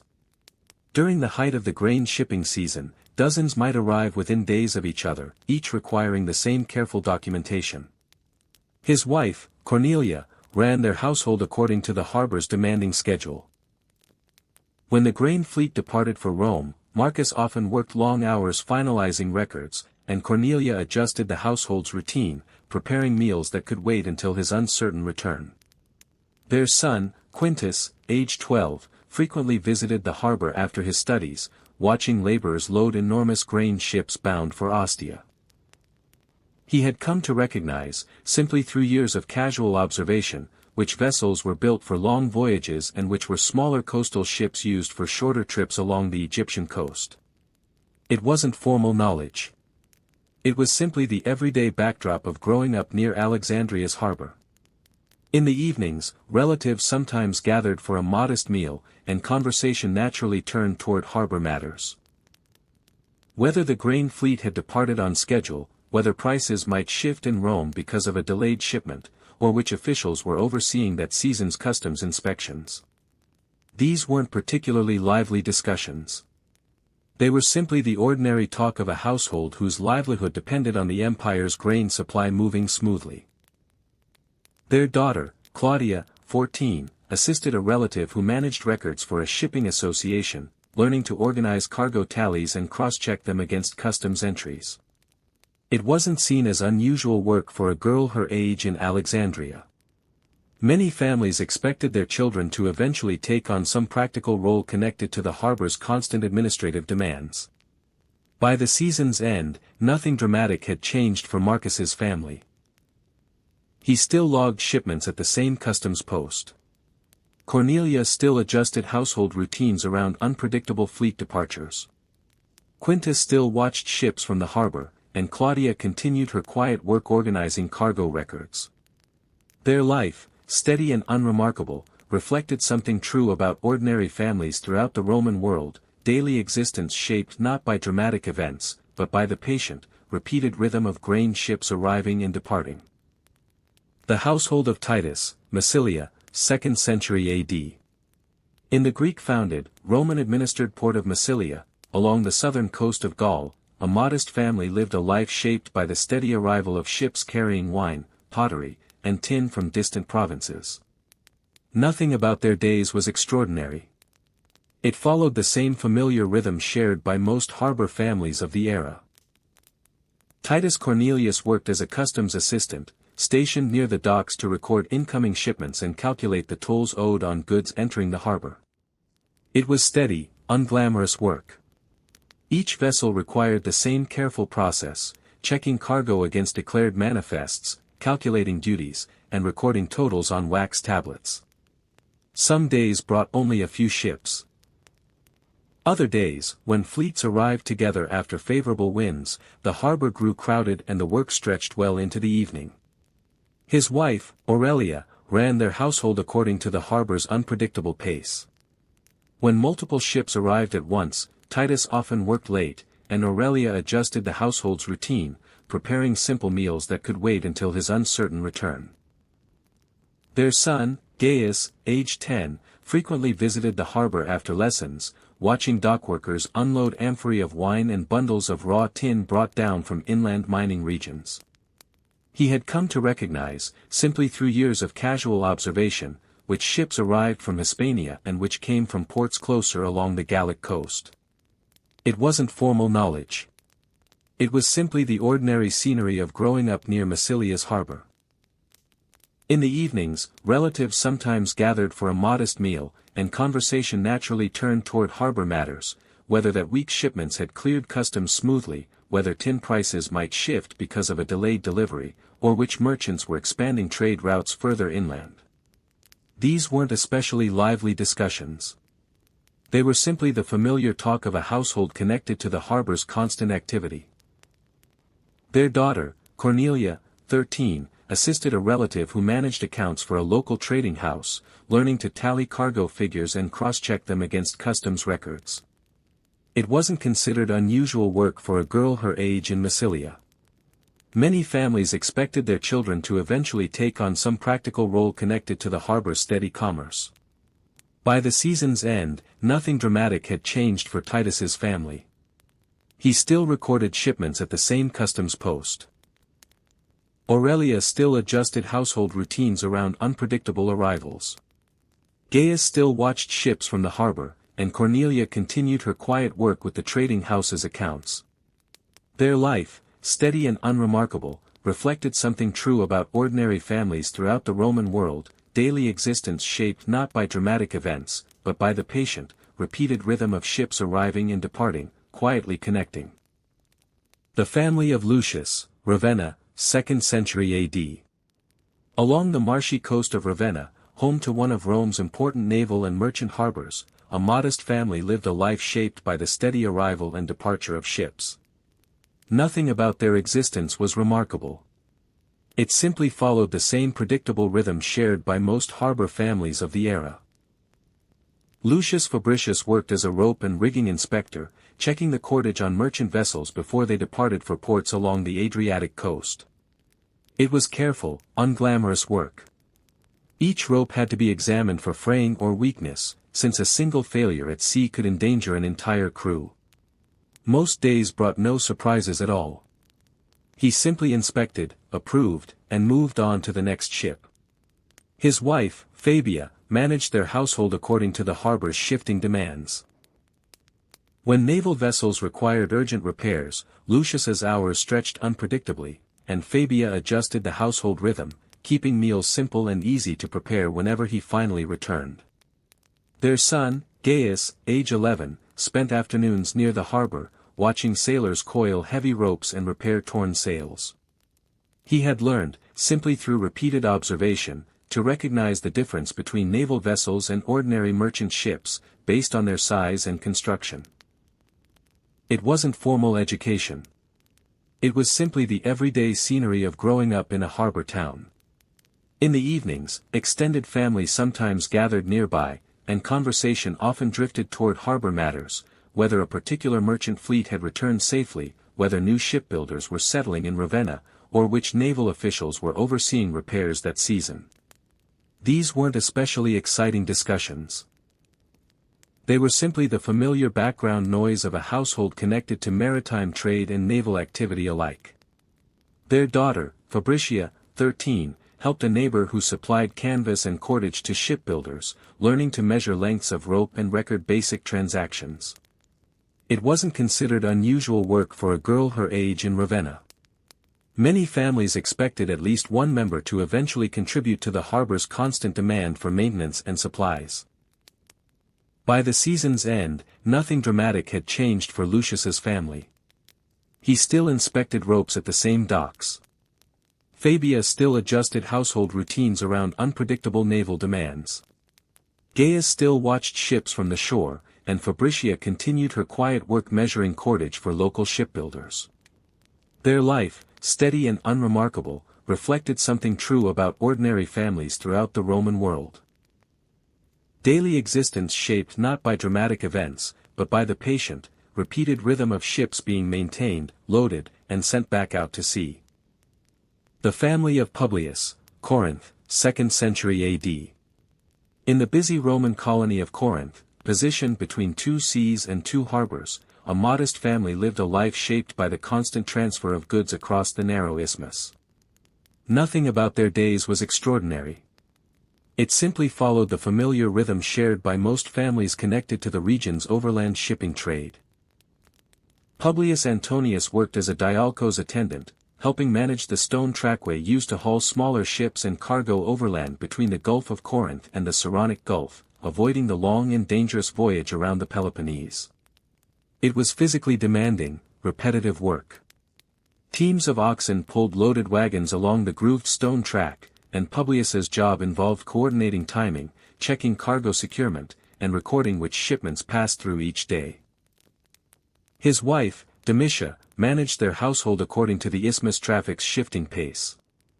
During busy trading seasons, when merchants rushed to move goods before autumn storms made the longer sea route riskier, Publius worked long hours, and Domitia adjusted mealtimes, keeping food ready for his unpredictable return. Their son, Lucius, age 11, often visited the trackway after lessons, watching oxen strain against heavy wagons loaded with amphorae and crates. He had learned, simply through years of observation, to recognize which cargo came from Italian ports and which arrived from the eastern Aegean, based on markings stamped into the containers. It wasn't formal instruction. It was simply the ordinary scenery of growing up near Corinth's busy crossing point. In the evenings, extended families sometimes gathered nearby, and conversation naturally drifted toward trade matters. Whether that week's crossings had gone smoothly, whether merchants were paying fair tolls, or which shipping families were expanding their routes toward Ephesus. These weren't particularly lively discussions. They were simply the familiar talk of a household connected to the isthmus's steady commerce. Their daughter, Antonia, 13, assisted a relative who kept records for a local trading house, learning to tally cargo counts and cross-check them against toll records. It wasn't considered unusual work for a girl her age in Corinth. Many families expected their children to eventually take on some practical role connected to the crossing's constant activity. By the season's end, nothing dramatic had changed for Publius's family. He still coordinated wagons at the same trackway. Domitia still adjusted household routines around unpredictable trading hours.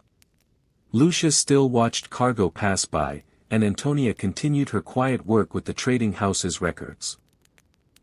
Their life, steady and unremarkable, reflected something true about ordinary families throughout the Roman world, daily existence shaped not by dramatic events, but by the patient, repeated rhythm of goods moving quietly across a narrow strip of land.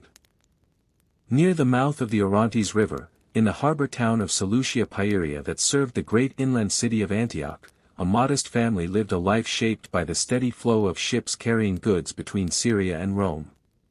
Nothing about their existence was extraordinary. It followed the same predictable rhythm shared by most harbor families of the era.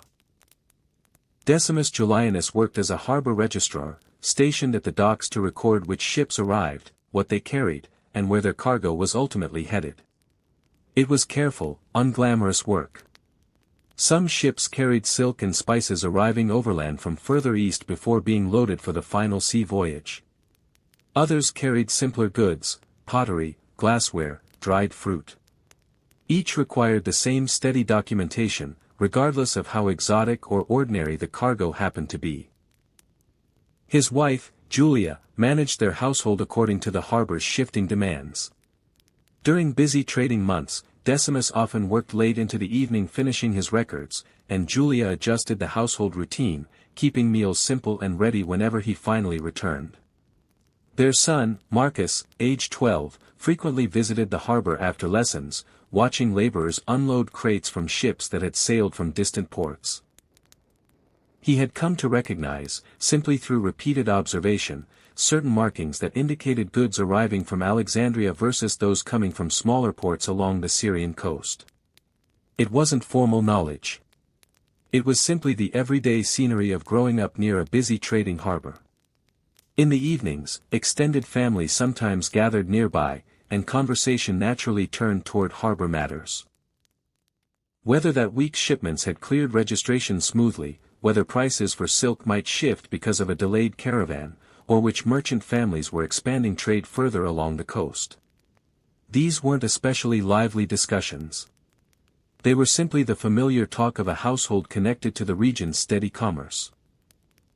Their daughter, Julia the younger, 13, assisted a relative who managed accounts for a local trading house, learning to record cargo entries and cross-check them against harbor registrations. It wasn't considered unusual work for a girl her age in Seleucia Pieria. Many families expected their children to eventually take on some practical role connected to the harbor's constant administrative demands. By the season's end, nothing dramatic had changed for Decimus's family. He still recorded shipments at the same harbor post. Julia still adjusted household routines around unpredictable arrivals. Marcus still watched cargo unload at the docks, and young Julia continued her quiet work with the trading house's records. Their life, steady and unremarkable, reflected something true about ordinary families throughout the Roman world, daily existence shaped not by dramatic events, but by the patient. In the ancient Roman port of Gades, on the Atlantic coast of southern Hispania, a modest family lived a life shaped by the steady rhythm of ships involved in the salted fish and garum trade. Nothing about their days was extraordinary. It followed the same familiar pattern shared by most harbor families of the era. Gnaeus Aemilius worked as a fish salting overseer, managing workers who prepared and packed salted fish into large clay containers before they were loaded onto ships bound for Rome and other Mediterranean ports. It was steady, unglamorous labor. Each batch required careful timing and consistent salting proportions, since improperly preserved fish could spoil during the long voyage east. Most days followed the same routine. Checking vats, supervising packing, and recording quantities before ships departed. His wife, Aemilia, managed their household according to the fishing and shipping season. During peak months, when tuna runs brought heavy activity to the coast, Gnaeus worked longer hours, and Aemilia adjusted mealtimes, keeping food ready for whenever he finally returned. Their son, Lucius, aged 10, often visited the harbor after lessons, watching workers seal large amphorae filled with garum, the fermented fish sauce prized throughout the empire. He had learned, simply through repeated observation, to recognize the difference between containers destined for Rome and those bound for smaller regional markets, based on markings stamped into the clay. It wasn't formal instruction.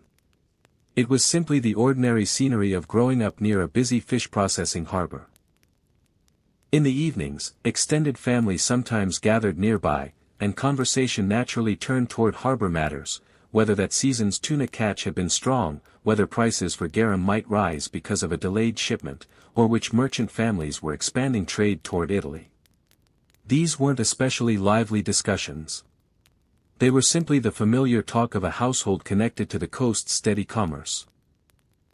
Their daughter, Aemilia the Younger, 13, assisted a relative who kept accounts for a local fish processing business, learning to record container counts and cross-check them against shipping totals. It wasn't considered unusual work for a girl her age in Gades. Many families expected their children to eventually take on some practical role connected to the region's fishing economy. By the season's end, nothing dramatic had changed for Gnaeus's family. He still supervised salting at the same facility. Aemilia still adjusted household routines around unpredictable fishing seasons. Lucius still watched containers sealed at the docks, and young Aemilia continued her quiet work with the business's accounts. Their life, steady and unremarkable, reflected something true about ordinary families throughout the Roman world. Daily existence shaped not by dramatic events, but by the patient, repeated rhythm of goods moving quietly from a distant Atlantic. The orchard on Miller's Hill. In the autumn of 1948, in a quiet valley in Vermont, there stood an old apple orchard that had belonged to the Hutchins family for 3 generations. The trees, gnarled and silvery with age, stretched across the hillside in neat, patient rows, their branches heavy with fruit ready for harvest. Eleanor Hutchins was 62 that year, and she still rose before dawn each morning during harvest season, just as her mother had done, and her grandmother before that. The old farmhouse creaked pleasantly in the early morning stillness, its wooden floors worn smooth by decades of footsteps. She would walk out into the orchard as the sky turned soft shades of gray and lavender, carrying a woven basket that had belonged to her grandmother. The air smelled of damp earth, fallen leaves, and the sweet, faint scent of ripening apples. Mist clung low to the ground, drifting between the tree trunks like something alive and gentle. Eleanor's husband, Walter, had passed some years before, but she found comfort in the rhythm of the seasons, in work that connected her to those who came before. Her hands, though lined with age, still moved with practiced ease as she reached up to gather apples, twisting each one gently until it released from its branch. The orchard had survived many things over the years, harsh winters, a difficult war, years of drought and years of abundance. Yet each autumn, without fail, the trees produced their harvest, as though nothing in the world could disrupt this ancient, quiet promise between land and season. Eleanor's grandchildren would visit soon, driving up from the city for the weekend, eager to help with the harvest as their parents had once done. She smiled thinking of how her granddaughter loved to climb the lower branches, how her grandson insisted on carrying the heaviest baskets, though they were far too heavy for his small arms. As the morning light grew stronger, farmhands arrived to help with the larger harvest, their voices calling gently to one another across the rows, punctuated by the soft thud of apples dropping into wooden crates. The sound was familiar, comforting, a melody Eleanor had heard every autumn of her life. By afternoon, the work slowed, and Eleanor sat on the old wooden bench beneath the largest tree, the one her grandfather had planted himself back in 1901. She rested her basket beside her, watching golden light filter through the leaves, listening to birds settling into the branches for evening. The valley grew quiet as dusk approached. Smoke curled gently from the farmhouse chimney, where a fire had been lit for the evening. Eleanor gathered her basket and walked slowly back toward home, her footsteps soft against the grass, the weight of the day settling comfortably into her bones. That night, after supper, she sat by the window in her favorite chair, watching the orchard fade into darkness beneath a sky full of stars. The apples would be pressed into cider come morning. The Ferryman of Willow Bend. In the spring of 1931, along a wide river in Kentucky, there lived a ferryman named Henry Caldwell, who had guided travelers across the water at Willow Bend for nearly 30 years. His small wooden ferry, weathered but sturdy, had carried farmers, merchants, and families safely from one bank to the other since long before automobiles became common on the country roads. Henry was 61 that spring, his beard streaked with gray, his hands strong from decades of pulling ropes and guiding the heavy vessel against the current. Each morning, before the mist had fully lifted from the water, he would walk down to his small dock, checking the ropes and boards with the careful attention of a man who understood the river's quiet power. The town on either side of the river depended on him. Farmers needed to cross with their goods bound for market. Children crossed to attend the schoolhouse on the eastern bank. Doctors sometimes needed swift passage during emergencies, and Henry never hesitated, no matter the hour or weather. That particular spring, heavy rains had swollen the river higher than usual, and Henry worked with extra caution, reading the currents carefully, understanding when it was safe to cross and when patience was the wiser choice. He had learned this wisdom from his father, who had operated the same ferry before him, and from the river itself, which had taught him humility over the years. In the quiet hours between crossings, Henry would sit on the dock, watching herons wade through shallow water near the bank, listening to the gentle lapping of waves against wood. He often thought of his wife, who had passed some winters before, and how she used to wave to him from their small house on the hillside as he guided the ferry back and forth throughout the day. The townspeople respected him deeply, not simply for his skill, but for his unwavering reliability. Through floods and droughts, through hard winters and gentle summers, Henry remained steady, a constant presence connecting two halves of a single community separated only by water. As evening settled over the valley, Henry secured his ferry for the night, tying the ropes with practiced hands, checking each knot twice as he always did. He would walk slowly up the hillside path toward home, his lantern swaying gently, casting warm light across the darkening grass. Sitting on his porch that evening, listening to frogs calling from the riverbank, Henry felt the deep satisfaction of another day's honest work completed. Tomorrow, the river would rise with the morning mist once more, and he would return to his post, continuing the quiet, faithful rhythm that had shaped his entire life. He closed his eyes, breathing in the cool evening air, comforted by the steady sound of the river flowing nearby, patient and eternal, much like the life he had built beside its banks. In the winter of 1945, in a small coastal town in Massachusetts called Port Ellis, there lived a baker named Dorothy Hale, whose small shop had warmed the hearts and stomachs of townspeople for nearly 25 years. The shop stood at the corner of Harbor Street, its windows often fogged with warmth against the cold sea air outside. Dorothy was 54 that winter, widowed 3 years earlier when her husband, a fisherman, had been lost at sea during a sudden storm. Rather than leave the town that held so many memories, she had poured her grief into her work, waking before dawn each day to fill her ovens with bread, rolls, and the cinnamon pastries the fishermen loved before heading out to sea. The bakery had become something more than a business, it was a gathering place, a source of comfort for a town whose men risked their lives daily upon unpredictable waters. Dorothy knew which fishermen preferred their bread extra crusty, which children begged their mothers for a small sweet roll on the way to school, which elderly widows simply needed someone to share a kind word over a warm cup of coffee. That particular winter had been harder than most, the war had only recently ended, and several families in town were still adjusting to the return of sons and husbands, or grieving those who never came home. Dorothy understood this grief intimately, and her kitchen became a quiet refuge where people could sit a while, warmed by ovens and gentle conversation. Each morning, the scent of fresh bread drifted along Harbor Street, mixing with salt air and the distant calls of gulls circling above fishing boats preparing to depart. Fishermen would stop briefly before dawn, exchanging quiet greetings with Dorothy as she wrapped their bread in brown paper, tucking in an extra roll for the cold morning ahead. In the afternoons, when her ovens had cooled and her shelves emptied of the day's baking, Dorothy would sit by her window, watching boats return home against the fading winter light, counting each one until she was certain all had arrived safely, an old habit she could never quite abandon. The townspeople had grown to love her not just for her baking, but for her quiet strength, her ability to carry her own sorrow while still offering warmth and comfort to others. She never spoke much of her husband, but everyone understood the tenderness with which she watched the harbor each evening.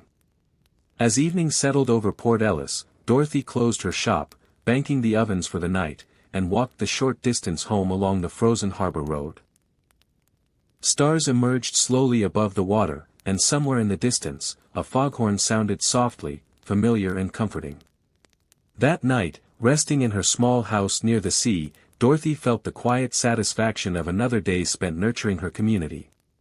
Tomorrow, her ovens would warm once more, and she would continue the steady, faithful rhythm that had carried her through grief toward gentle purpose. The Watchmaker of Elm Street. In the autumn of 1938, in a small town in Pennsylvania called Millbrook, there lived a watchmaker named Samuel Kessler, whose narrow shop on Elm Street had repaired timepieces for the community for over 30 years. Behind his cluttered window display of clocks and pocket watches, Samuel worked each day with a jeweler's precision, his small tools spread across a worn wooden bench.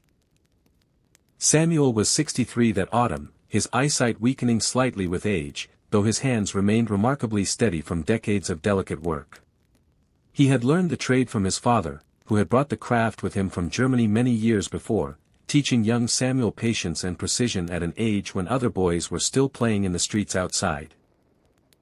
The townspeople brought him everything: pocket watches passed down through generations, mantel clocks that had stopped keeping proper time, delicate wristwatches belonging to soldiers recently returned from service overseas.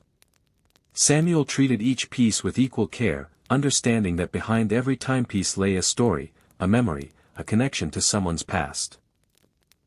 That particular autumn, business had been steady, families finally recovering from years of economic hardship, finding small comforts in repairing treasured possessions rather than replacing them entirely. Samuel appreciated this shift, understanding intimately the value of preserving something meaningful rather than discarding it. Each morning, he arrived at his shop before the town fully woke, settling into his chair by the window where morning light illuminated his workspace best. He would select his tools carefully, adjusting his magnifying lens, examining tiny gears and springs with the focused attention the work demanded, losing himself entirely in the quiet rhythm of careful repair. Children sometimes pressed their faces against his window, fascinated by the countless clocks ticking in unison, their hands moving in gentle synchronization. Samuel would occasionally invite them inside, showing them the intricate machinery within an old pocket watch, delighting in their wide-eyed wonder at such delicate craftsmanship. In the evenings, after locking his shop for the night, Samuel walked home along quiet streets lined with maple trees turning brilliant shades of orange and red.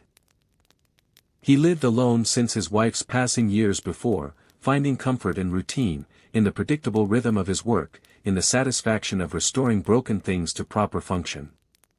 As dusk settled over Millbrook, Samuel would sit by his fireplace, reading quietly, listening to the soft ticking of clocks he kept in his own home, each one a small reminder of decades spent honoring precision and patience.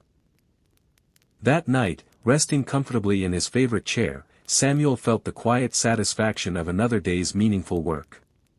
Tomorrow, he would return to his workbench, continuing the careful, steady craft that connected him. The Cobbler of Marsh Street.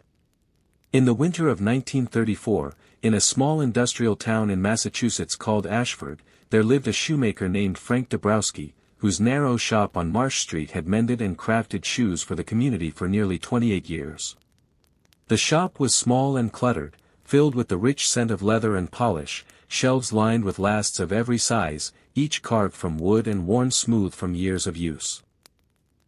Frank was 59 that winter, his back slightly stooped from decades bent over his workbench, his hands strong and scarred from countless hours handling awls and needles. He had arrived from Poland as a young man, bringing with him only his father's cobbling tools and a determination to build a new life in America, learning English slowly while his hands spoke a universal language of craftsmanship.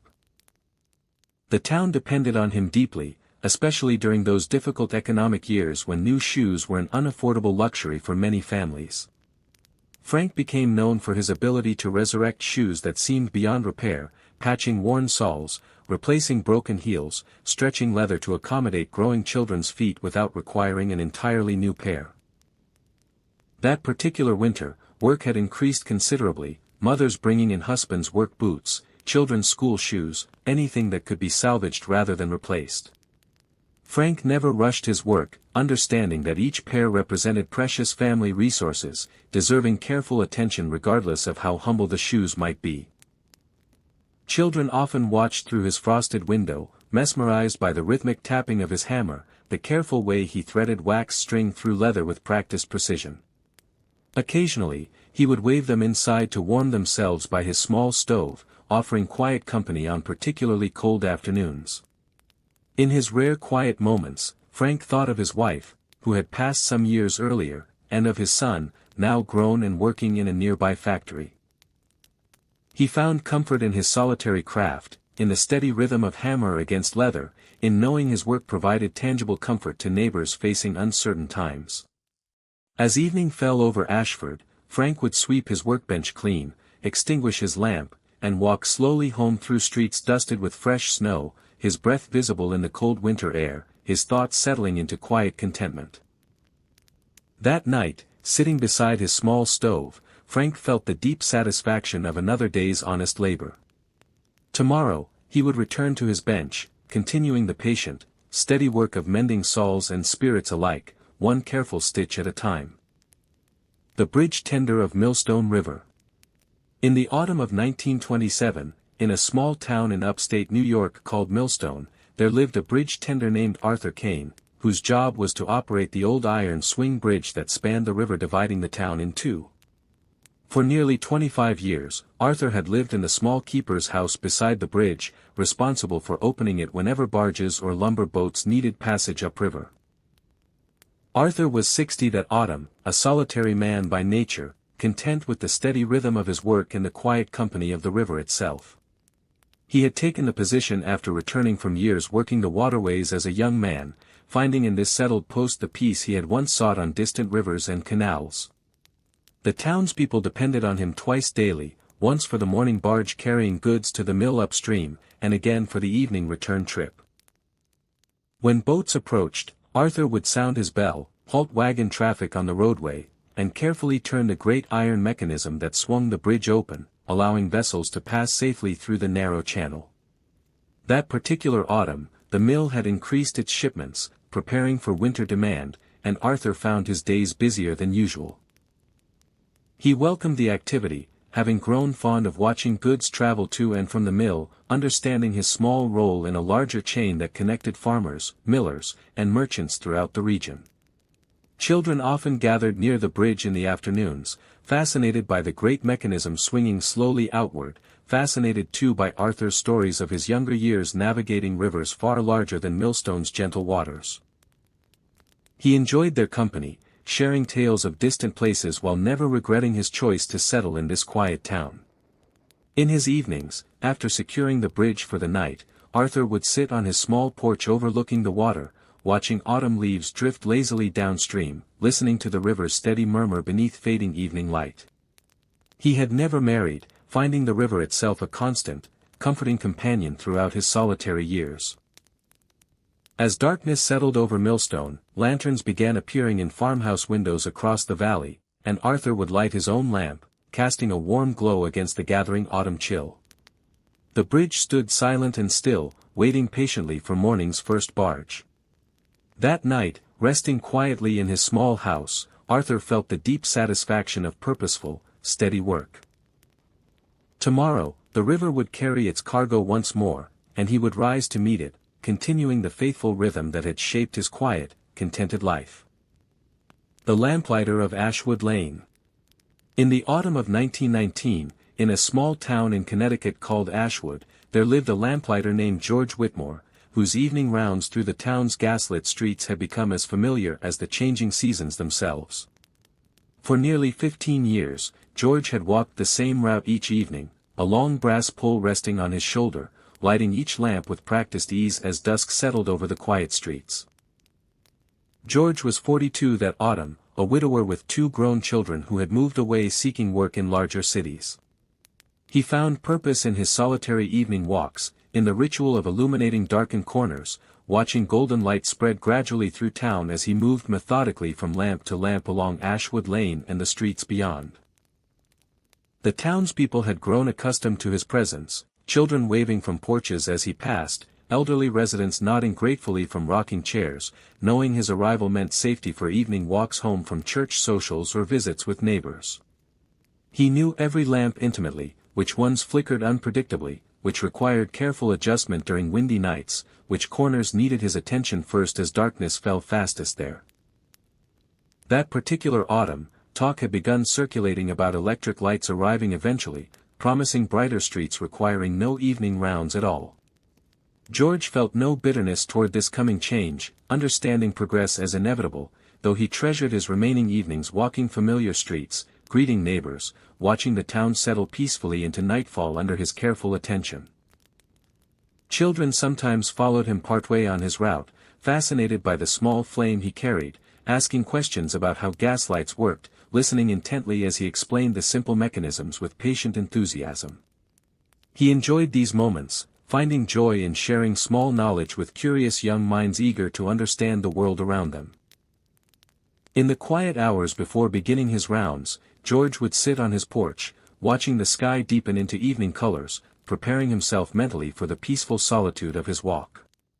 He had grown to love this transitional hour, neither fully day nor night, filled with soft light and gentle stillness before darkness fully arrived.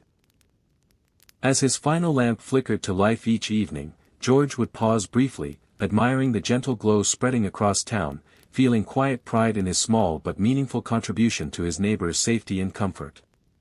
That night, walking home along streets now softly illuminated, George felt the deep satisfaction of purposeful work faithfully completed.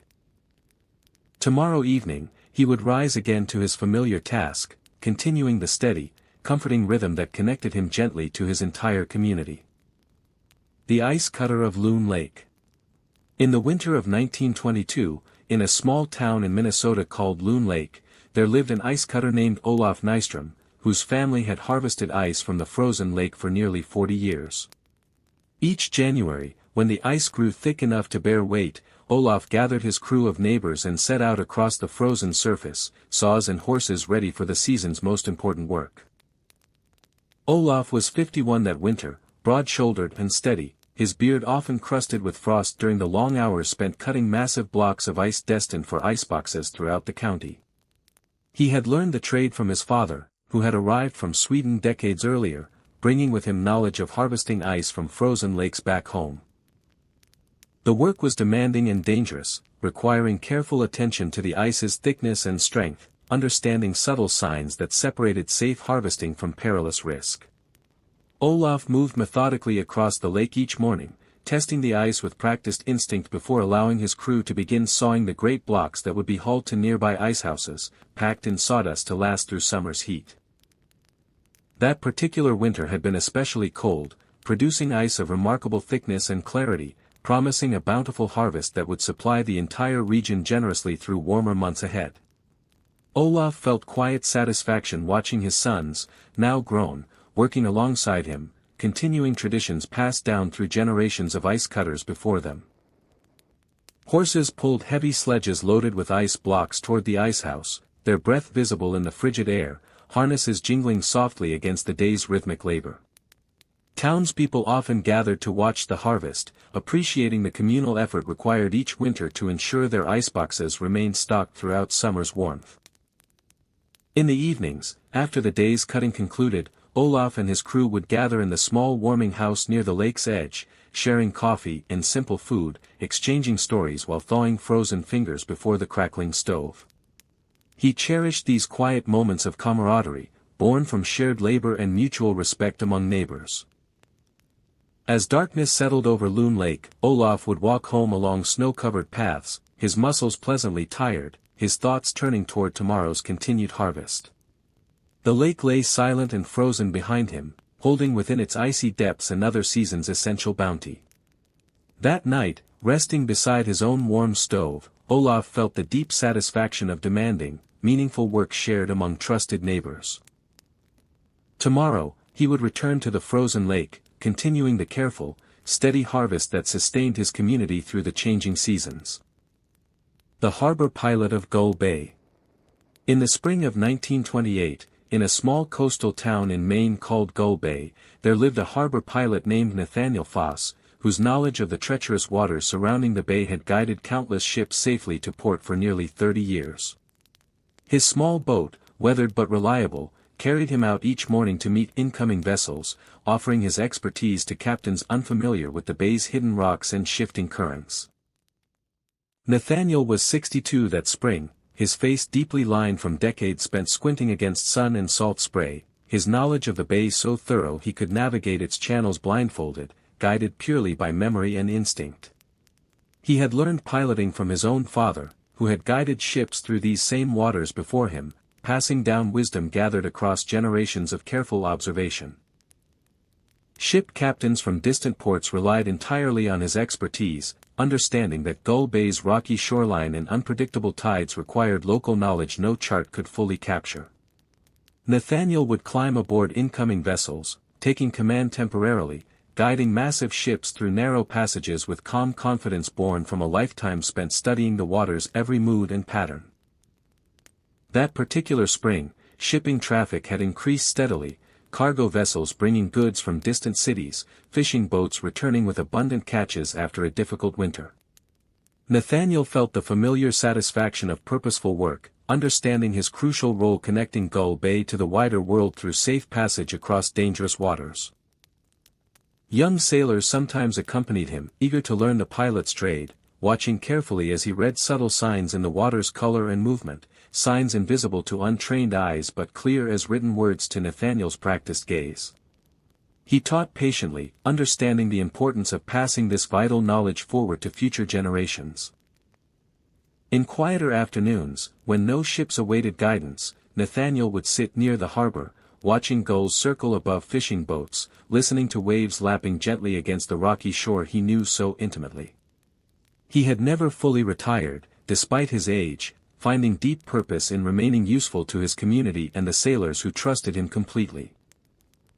As evening settled over Gull Bay, Nathaniel would return to his modest home overlooking the water, his body tired but his spirit content, watching the sunset paint the harbor in gentle shades of gold and rose. That night, resting by his window, Nathaniel felt the profound satisfaction of a lifetime spent ensuring others' safe passage. Tomorrow, more ships would arrive, and he would once again offer his steady, trusted guidance through waters he had come to know as intimately as his own heartbeat. The Midwife of Sparrow Creek. In the autumn of 1931, in a small farming community in Georgia called Sparrow Creek, there lived a midwife named Vera Colson, who had delivered nearly every baby born in the valley for over 25 years. Her small satchel of tools and remedies, worn smooth from years of use, rested always near her door, ready for the calls that could come at any hour of day or night. Vera was 53 that autumn, her hands gentle but sure, her manner calm even in moments of great urgency. She had learned her craft from her own mother, who had served the community before her, passing down knowledge of herbs, careful observation, and quiet reassurance that had comforted generations of anxious mothers throughout the valley. Families trusted her completely, understanding that Vera's presence meant steady competence during one of life's most vulnerable moments. She traveled by horse and buggy along rutted country roads, sometimes through storms or bitter cold, never hesitating when word arrived that a birth was near, understanding the urgency such moments demanded. That particular autumn had brought several births in close succession, and Vera found herself moving between farmhouses scattered across the valley, carrying with her not just medical knowledge, but the deep reassurance of her calm, steady presence. She remembered every child she had helped bring into the world, watching them grow into farmhands, mothers, and fathers themselves. Young women often sought her counsel beyond childbirth itself, trusting her wisdom regarding illness, herbal remedies, and the quiet worries that accompanied family life in isolated farming communities. Vera listened patiently, offering guidance gathered from decades of experience and careful attention to those she served.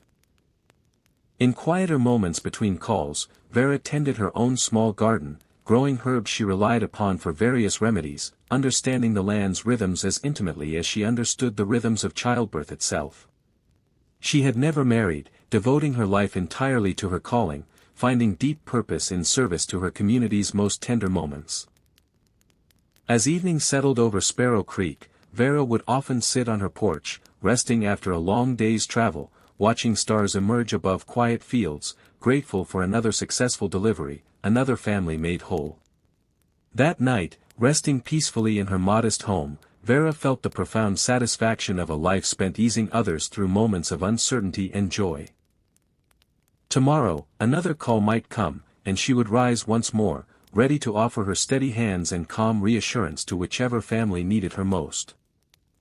The signal operator of Pine Ridge Station.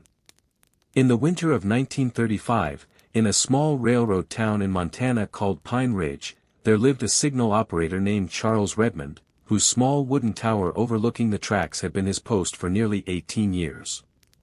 From his elevated perch, Charles controlled the mechanical signals that guided freight and passenger trains safely through the mountain pass, a responsibility he carried with quiet, unwavering seriousness. Charles was 48 that winter, his eyesight keen despite years spent squinting through fog and snow to spot approaching trains along the winding mountain track. He had taken the position after an injury ended his years working as a brakeman, finding in this steadier, solitary work a peace he hadn't expected, watching over the vital passage where several rail lines converged. The railroad depended entirely on operators like Charles, understanding that a single mistimed signal could mean disaster along the narrow mountain pass.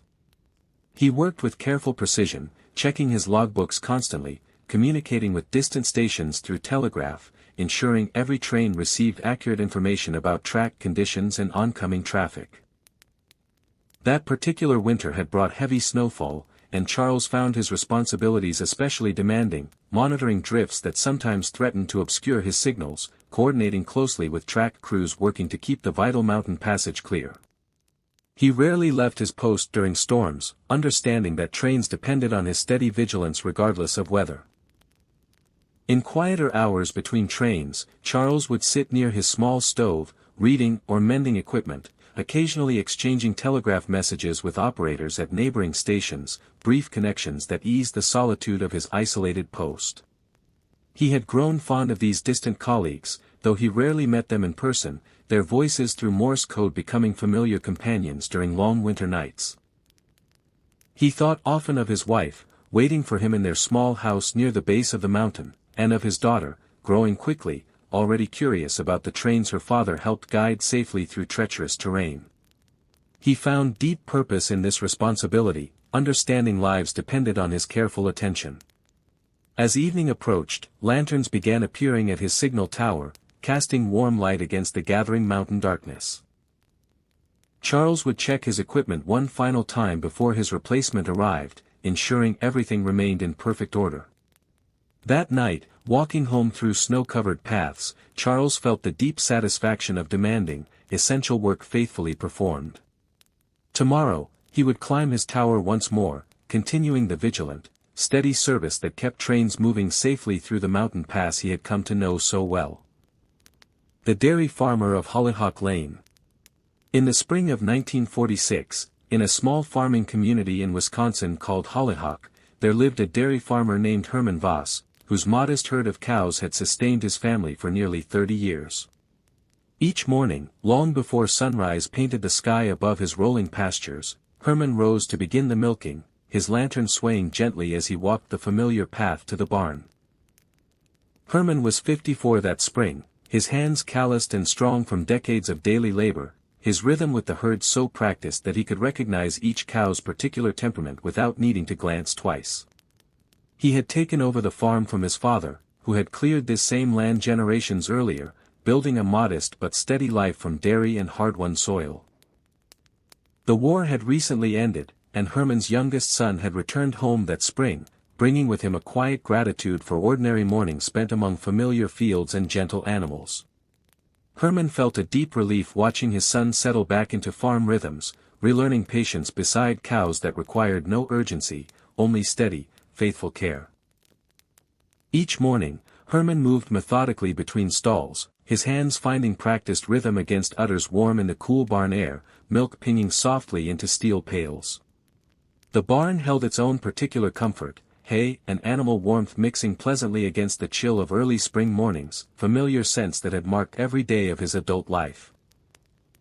After milking, Hermann would drive his wagon along the county road, delivering fresh milk to neighboring families and the small creamery in town, exchanging brief greetings with fellow farmers doing the same rounds.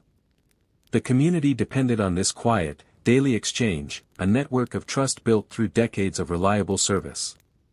In the afternoons, Hermann tended his pastures, mending fences, checking on calves born that season, understanding the land's needs as intimately as his own family's. He thought often of his father, imagining him walking these same fields decades before, feeling connected to a lineage of steady, patient labor. As evening approached, Hermann returned to the barn for a second milking, his son now working alongside him, their movements gradually synchronizing into shared rhythm. Golden light spread across the pastures as cows settled peacefully for the night. That evening, resting on his porch, Hermann felt the deep satisfaction of continuity restored, of steady work shared once more between father and son. Tomorrow, he would rise again before dawn, continuing the patient rhythm that had sustained his family through generations of quiet devotion. The glassblower of Amber Hill. In the summer of 1930, in a small town in West Virginia called Amber Hill, there lived a glassblower named Frederick Wachtel, whose small workshop near the edge of town had produced bottles, jars, and delicate ornaments for nearly 25 years. The workshop's furnace burned constantly, filling the building with shimmering heat even during the coolest months, its glow visible through small windows long after dusk settled over the surrounding hills. Frederick was 52 that summer, his forearms strong and scarred from decades handling molten glass, his breath controlled and steady through the long blowpipe that shaped raw material into useful, beautiful objects. He had learned the craft from his father, who had brought the trade from Germany, teaching young Frederick patience and precise timing at an age when the furnace's heat still frightened him. The town relied on him for practical items, canning jars for harvest season, medicine bottles for the local pharmacy, glass panes for windows damaged in storms. Yet Frederick took particular joy in crafting delicate ornaments during quieter months, small glass birds and flowers that farmers' wives purchased as gifts for daughters or as modest decorations for parlor windows. That particular summer, orders for canning jars had increased significantly, families preparing for a season of preserving vegetables and fruit from gardens finally recovering after difficult years.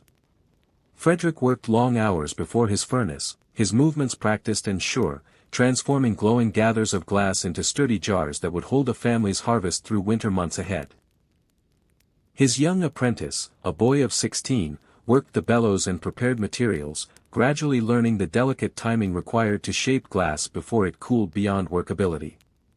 Frederick taught patiently, remembering his own early struggles, understanding that mastery required years of careful, humble practice before true skill emerged. In rare quiet evenings, Frederick would sit outside his workshop, cooling from the day's heat, watching stars emerge above the surrounding hills, feeling grateful for work that combined practical necessity with genuine artistry. He thought often of his father, imagining him proud of the craft carried forward faithfully into a new generation. As night deepened over Amber Hill, the furnace's glow softened, banked carefully for the following morning's work. Frederick would walk home through quiet streets, his body tired but his spirit satisfied by another day's meaningful creation. That night, resting peacefully, Frederick felt the deep contentment of skilled, purposeful labor. Tomorrow, his furnace would blaze once more, continuing the careful, ancient craft passed down through his family's steady hands. The basketmaker of Cypress Hollow. In the autumn of 1932, in a small bayou community in Louisiana called Cypress Hollow, there lived a basketmaker named Josephine Arsenault, whose small cabin near the water's edge had produced woven baskets for nearly 30 years. She gathered river cane and swamp grasses herself, wading carefully through shallow waters to select materials strong enough for the sturdy, beautiful baskets her family had crafted for generations. Josephine was 59 that autumn, her fingers thick with calluses earned from decades of splitting cane and weaving intricate patterns passed down from her grandmother, who had learned the craft from her own mother before slavery's end. She carried this inheritance with quiet pride, understanding each basket held within its weave a history stretching back further than she could fully trace. The bayou families depended on her baskets for practical purposes, carrying crawfish from traps, storing rice and vegetables, hauling laundry to the water's edge. Yet Josephine's work held beauty beyond mere function. Intricate patterns she varied slightly for each customer, understanding that even practical objects deserved careful, thoughtful craftsmanship. That particular autumn, the crawfish harvest had been abundant, and Josephine found herself especially busy fulfilling orders for sturdy carrying baskets, her hands moving with practiced rhythm as she split cane into thin, flexible strips before beginning the careful process of weaving. She worked most days on her small porch overlooking the slow-moving bayou, watching herons wade nearby as she labored. Her granddaughter, a girl of 12, often sat beside her, gradually learning the careful movements required to weave cane properly, absorbing patience alongside technique. Josephine taught gently, remembering her own grandmother's careful instruction, understanding the importance of passing this inheritance forward before it might otherwise be lost. In quieter afternoons, neighbors would stop by her porch, exchanging news and stories while Josephine continued her steady weaving, her attention divided comfortably between conversation and craft, her hands never quite stopping their familiar work. As evening settled over Cypress Hollow, mist rising gently from the bayou waters, Josephine would set aside her work, watching fireflies begin their soft glow among the cypress trees, feeling the deep peace of another day's meaningful labor completed.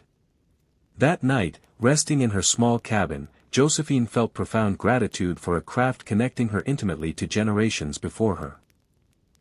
Tomorrow, she would return to her porch, continuing patient work that honored both her ancestors and the bayou community she had served faithfully throughout her life. The stonemason of Quarry Ridge.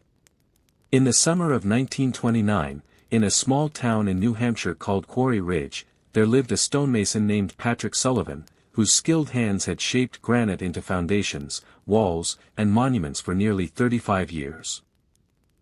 The local quarry, carved deep into the hillside, provided stone for buildings throughout the region, and Patrick had spent his entire adult life learning its particular character, understanding which blocks would split cleanly and which held hidden flaws. Patrick was 61 that summer, his shoulders broad and strong despite his age, his hands scarred from decades handling chisels and hammers against unforgiving granite.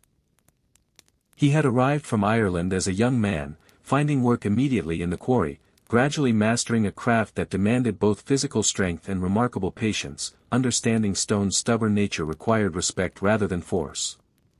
The town depended on him for church foundations, bridge supports, and gravestones that would mark generations of families for centuries to come. Patrick approached each project with equal seriousness, understanding that stone work, unlike lesser materials, demanded permanence, requiring precision that would outlast the mason himself by many lifetimes. That particular summer, he was completing a new stone wall for the town's growing cemetery, carefully fitting each granite block without mortar, relying entirely on precise cutting and careful balance, a technique his own father had taught him back in Ireland.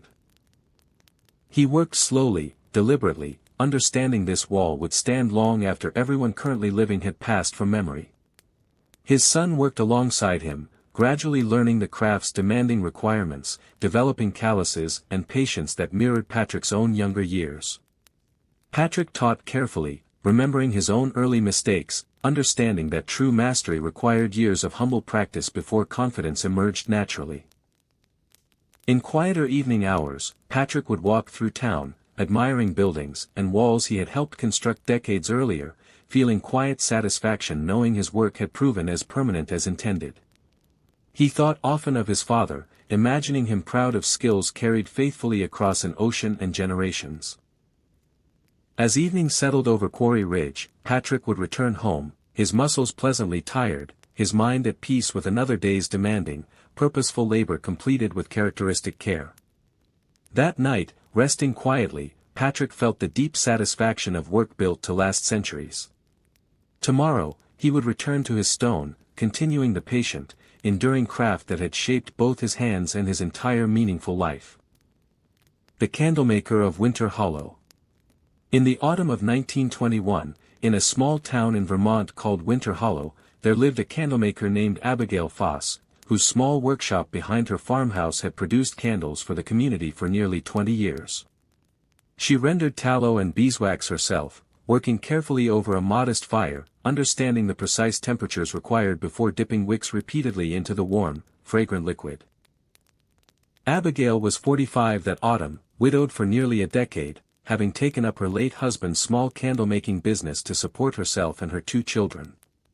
Her hands moved with practiced patience, dipping wicks again and again, building layers gradually until sturdy candles emerged, ready to light homes throughout the surrounding countryside once electricity remained scarce in rural areas. The townspeople relied on her steady supply, particularly as winter approached and daylight grew shorter, families needing reliable candles for evening chores, reading, and simple companionship against the darkness. Abigail understood this quiet necessity, working diligently through autumn months to ensure her neighbors never faced winter without adequate light. That particular autumn, she had experimented with scented candles using dried lavender and cedar shavings gathered from nearby woods, offering small luxuries alongside her practical everyday candles. Farmers' wives appreciated these thoughtful additions, small comforts during otherwise difficult, laborious lives spent managing households and children. Her daughter, 12 years old, helped after school, learning to trim wicks and arrange finished candles for sale, gradually absorbing her mother's careful, patient techniques. Abigail taught gently, understanding this small trade might someday support her daughter as it had supported her own family through difficult years following her husband's passing.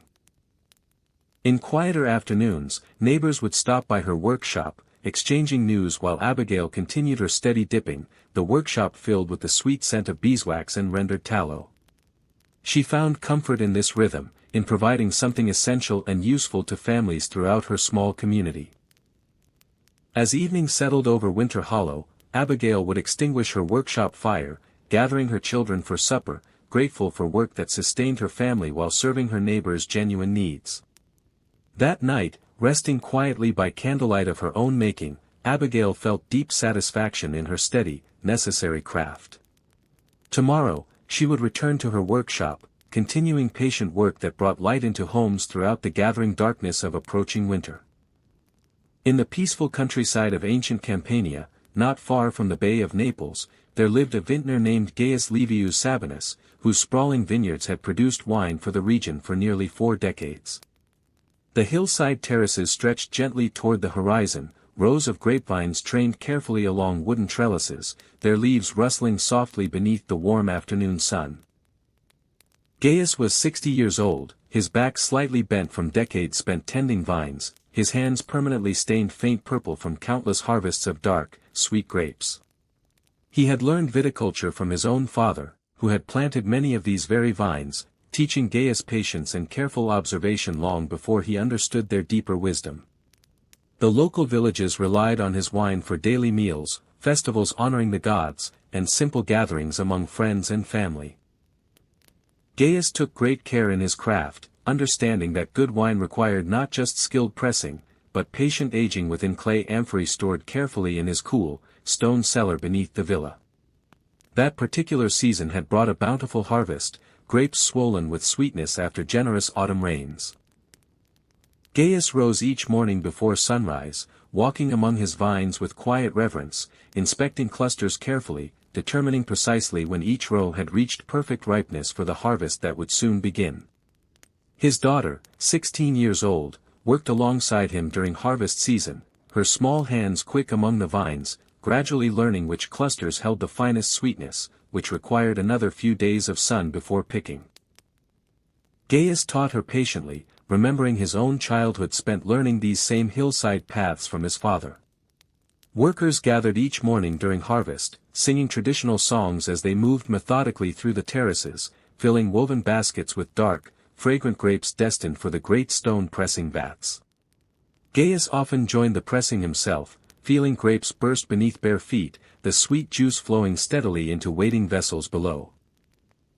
In quieter evening hours, after the day's labor concluded, Gaius would walk alone among his vines, watching the sun descend behind distant hills, the sky deepening into shades of amber and rose above the peaceful Campanian countryside. He often paused to touch the oldest vines, planted by his grandfather, feeling connected to generations of careful cultivation. As evening fully settled, Gaius would return to his modest villa, sharing bread, olives, and a cup of last season's wine with his family, grateful for another day spent honoring an ancient craft passed down faithfully through generations. That night, resting peacefully as cicadas sang softly beneath star-filled skies, Gaius felt the deep contentment of tending something timeless. Tomorrow, he would return to his beloved vines, continuing patient work that connected him intimately to both. The herb-gatherer of Umbria. In the wooded hills of ancient Umbria, where forest paths wound gently between fragrant pine and oak, there lived a herb-gatherer named Flavia Domitia Severa, whose knowledge of medicinal plants had served her mountain village for nearly 29 years. Her modest cottage stood at the forest's edge, bundles of drying herbs hanging from wooden beams, filling her home with earthy, fragrant scents that never quite faded. Flavia was 51 years old, her steps still light and sure along familiar forest paths, her eyes trained to spot particular plants others might easily overlook. She had learned her craft from her grandmother, who had taught her patiently which roots eased fever, which leaves calmed troubled stomachs, which flowers helped mothers through difficult childbirth, knowledge passed carefully through generations of watchful women. The village depended upon her completely, understanding that Flavia's careful knowledge often meant the difference between suffering and relief during illness. She walked these forest paths in every season, understanding precisely when each plant reached its most potent, most useful moment, gathering only what was needed, leaving enough behind for future growth. That particular season, unusually wet spring weather had produced abundant herbs throughout the forest floor, and Flavia found herself especially busy, gathering carefully each morning before dew had fully lifted from delicate leaves. She moved slowly through familiar groves, her woven basket gradually filling with plants she would later dry, grind, or prepare into simple remedies. Her niece, 17 years old, had begun accompanying her that season, gradually learning to identify plants correctly, understanding the careful timing required before gathering. Flavia taught patiently, remembering her own grandmother's careful instruction decades before, understanding this knowledge required careful preservation for future generations. In quieter afternoon hours, villagers often visited her cottage, seeking remedies for various ailments, sharing news while Flavia prepared simple treatments with practiced, confident hands. She listened carefully to each person's concerns, understanding that healing required patience alongside genuine knowledge of nature's quiet gifts. As evening settled over the Umbrian hills, Flavia would sit briefly outside her cottage, watching fireflies emerge among darkening trees, feeling deeply connected to the ancient forest that had sustained both her family and her entire community for generations. That night, resting peacefully within her fragrant cottage, Flavia felt profound gratitude for knowledge passed down faithfully through women before her. Tomorrow, she would return to the forest paths, continuing patient work that healed and comforted her beloved mountain village. The papyrus maker of Thebes. Along the fertile banks of the Nile River near ancient Thebes, there lived a papyrus maker named Senmet, whose modest workshop had transformed river reeds into writing material for nearly 28 years. His workshop stood close to the water's edge, bundles of freshly cut papyrus reeds drying beneath the warm Egyptian sun, their pale green stalks stacked carefully awaiting his patient, practiced hands. Senmet was 51 years old, his fingers calloused from decades spent slicing reed pith into thin strips, arranging them carefully in overlapping layers before pressing them together into smooth, usable sheets. He had learned this ancient craft from his father, who had taught him precise techniques passed down through countless generations along these same fertile riverbanks.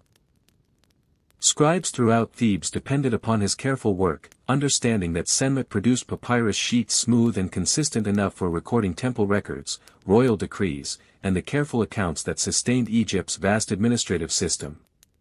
He took quiet pride in this essential contribution, understanding his humble craft supported knowledge preserved across generations.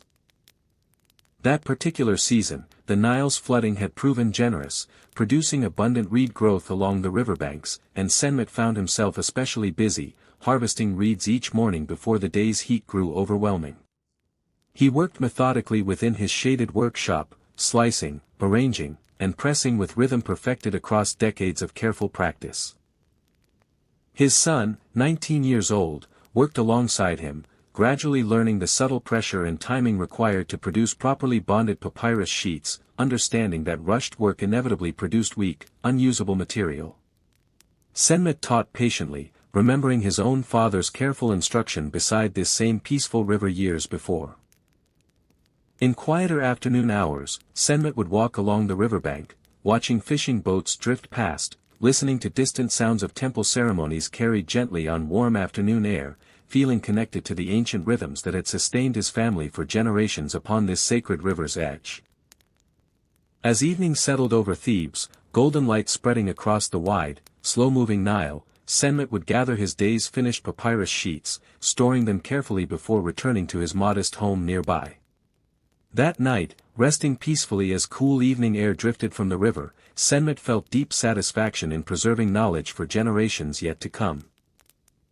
Tomorrow, he would return to his workshop, continuing patient, ancient work connecting him intimately to Egypt's timeless, flowing river.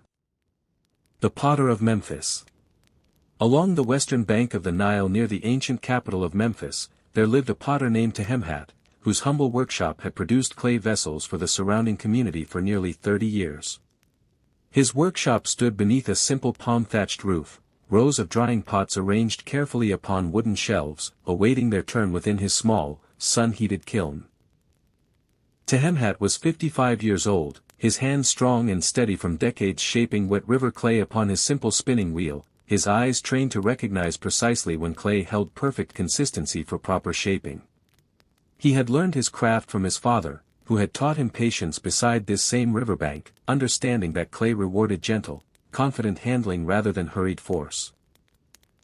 Households throughout Memphis relied upon his sturdy vessels for storing grain, carrying water, and preserving oil and wine within their modest homes. Temple priests also sought his careful work, commissioning special vessels for ceremonial offerings, understanding that Tehemhat's reputation for quality craftsmanship had been earned across decades of consistent, honest work. That particular season, the annual Nile flood had deposited fresh, rich clay along the riverbank, and Tehemhat found himself especially busy, gathering material each morning before beginning his day's careful shaping. He worked steadily at his wheel, his foot maintaining rhythm below while his hands guided clay upward into familiar, practiced shapes.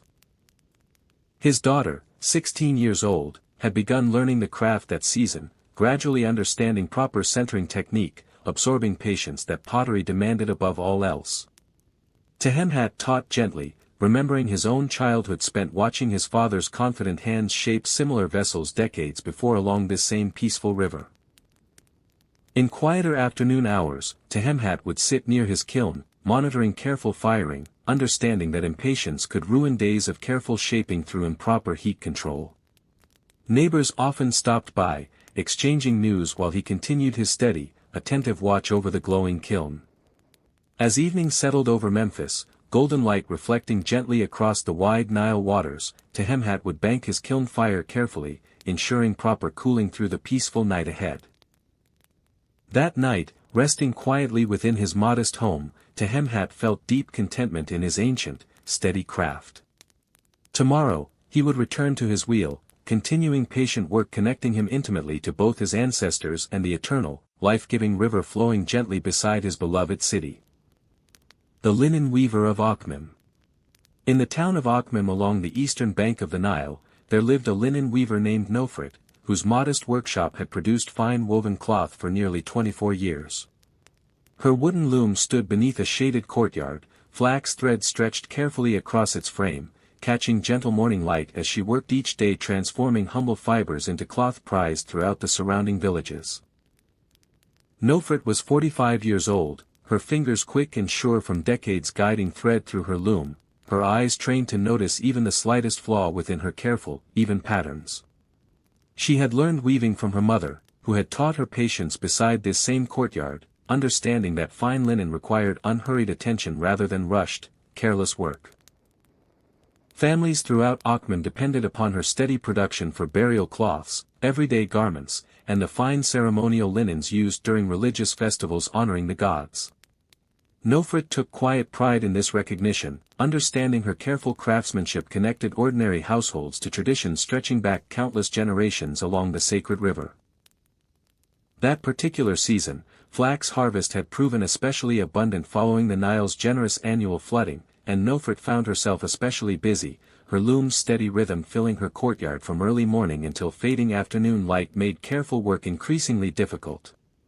She worked methodically, her hands moving through patterns perfected across decades of practiced repetition. Her daughter, 15 years old, sat beside her most afternoons, gradually learning the careful movements weaving required, absorbing patience her mother understood as essential to producing quality cloth. Nofret taught gently, remembering her own girlhood spent learning these same patient techniques from her mother years before. In quieter morning hours, before the day's demanding work fully began, Nofret would sit briefly watching the river beyond her courtyard wall, listening to distant sounds of fishing boats and temple ceremonies carried gently on warm morning air. Neighbors often visited during afternoon hours, exchanging news while Nofret's hands continued their steady rhythm, her attention comfortably divided between friendly conversation and the careful craft sustaining her family for generations. As evening settled over Achaemen, fading light making further weaving impossible, Nofret would carefully cover her loom until morning light returned once more. That night, resting peacefully within her modest home, Nofret felt deep satisfaction in patient, skilled work. Tomorrow, she would return to her loom, continuing steady labor connecting her intimately to both her ancestors and her beloved riverside community.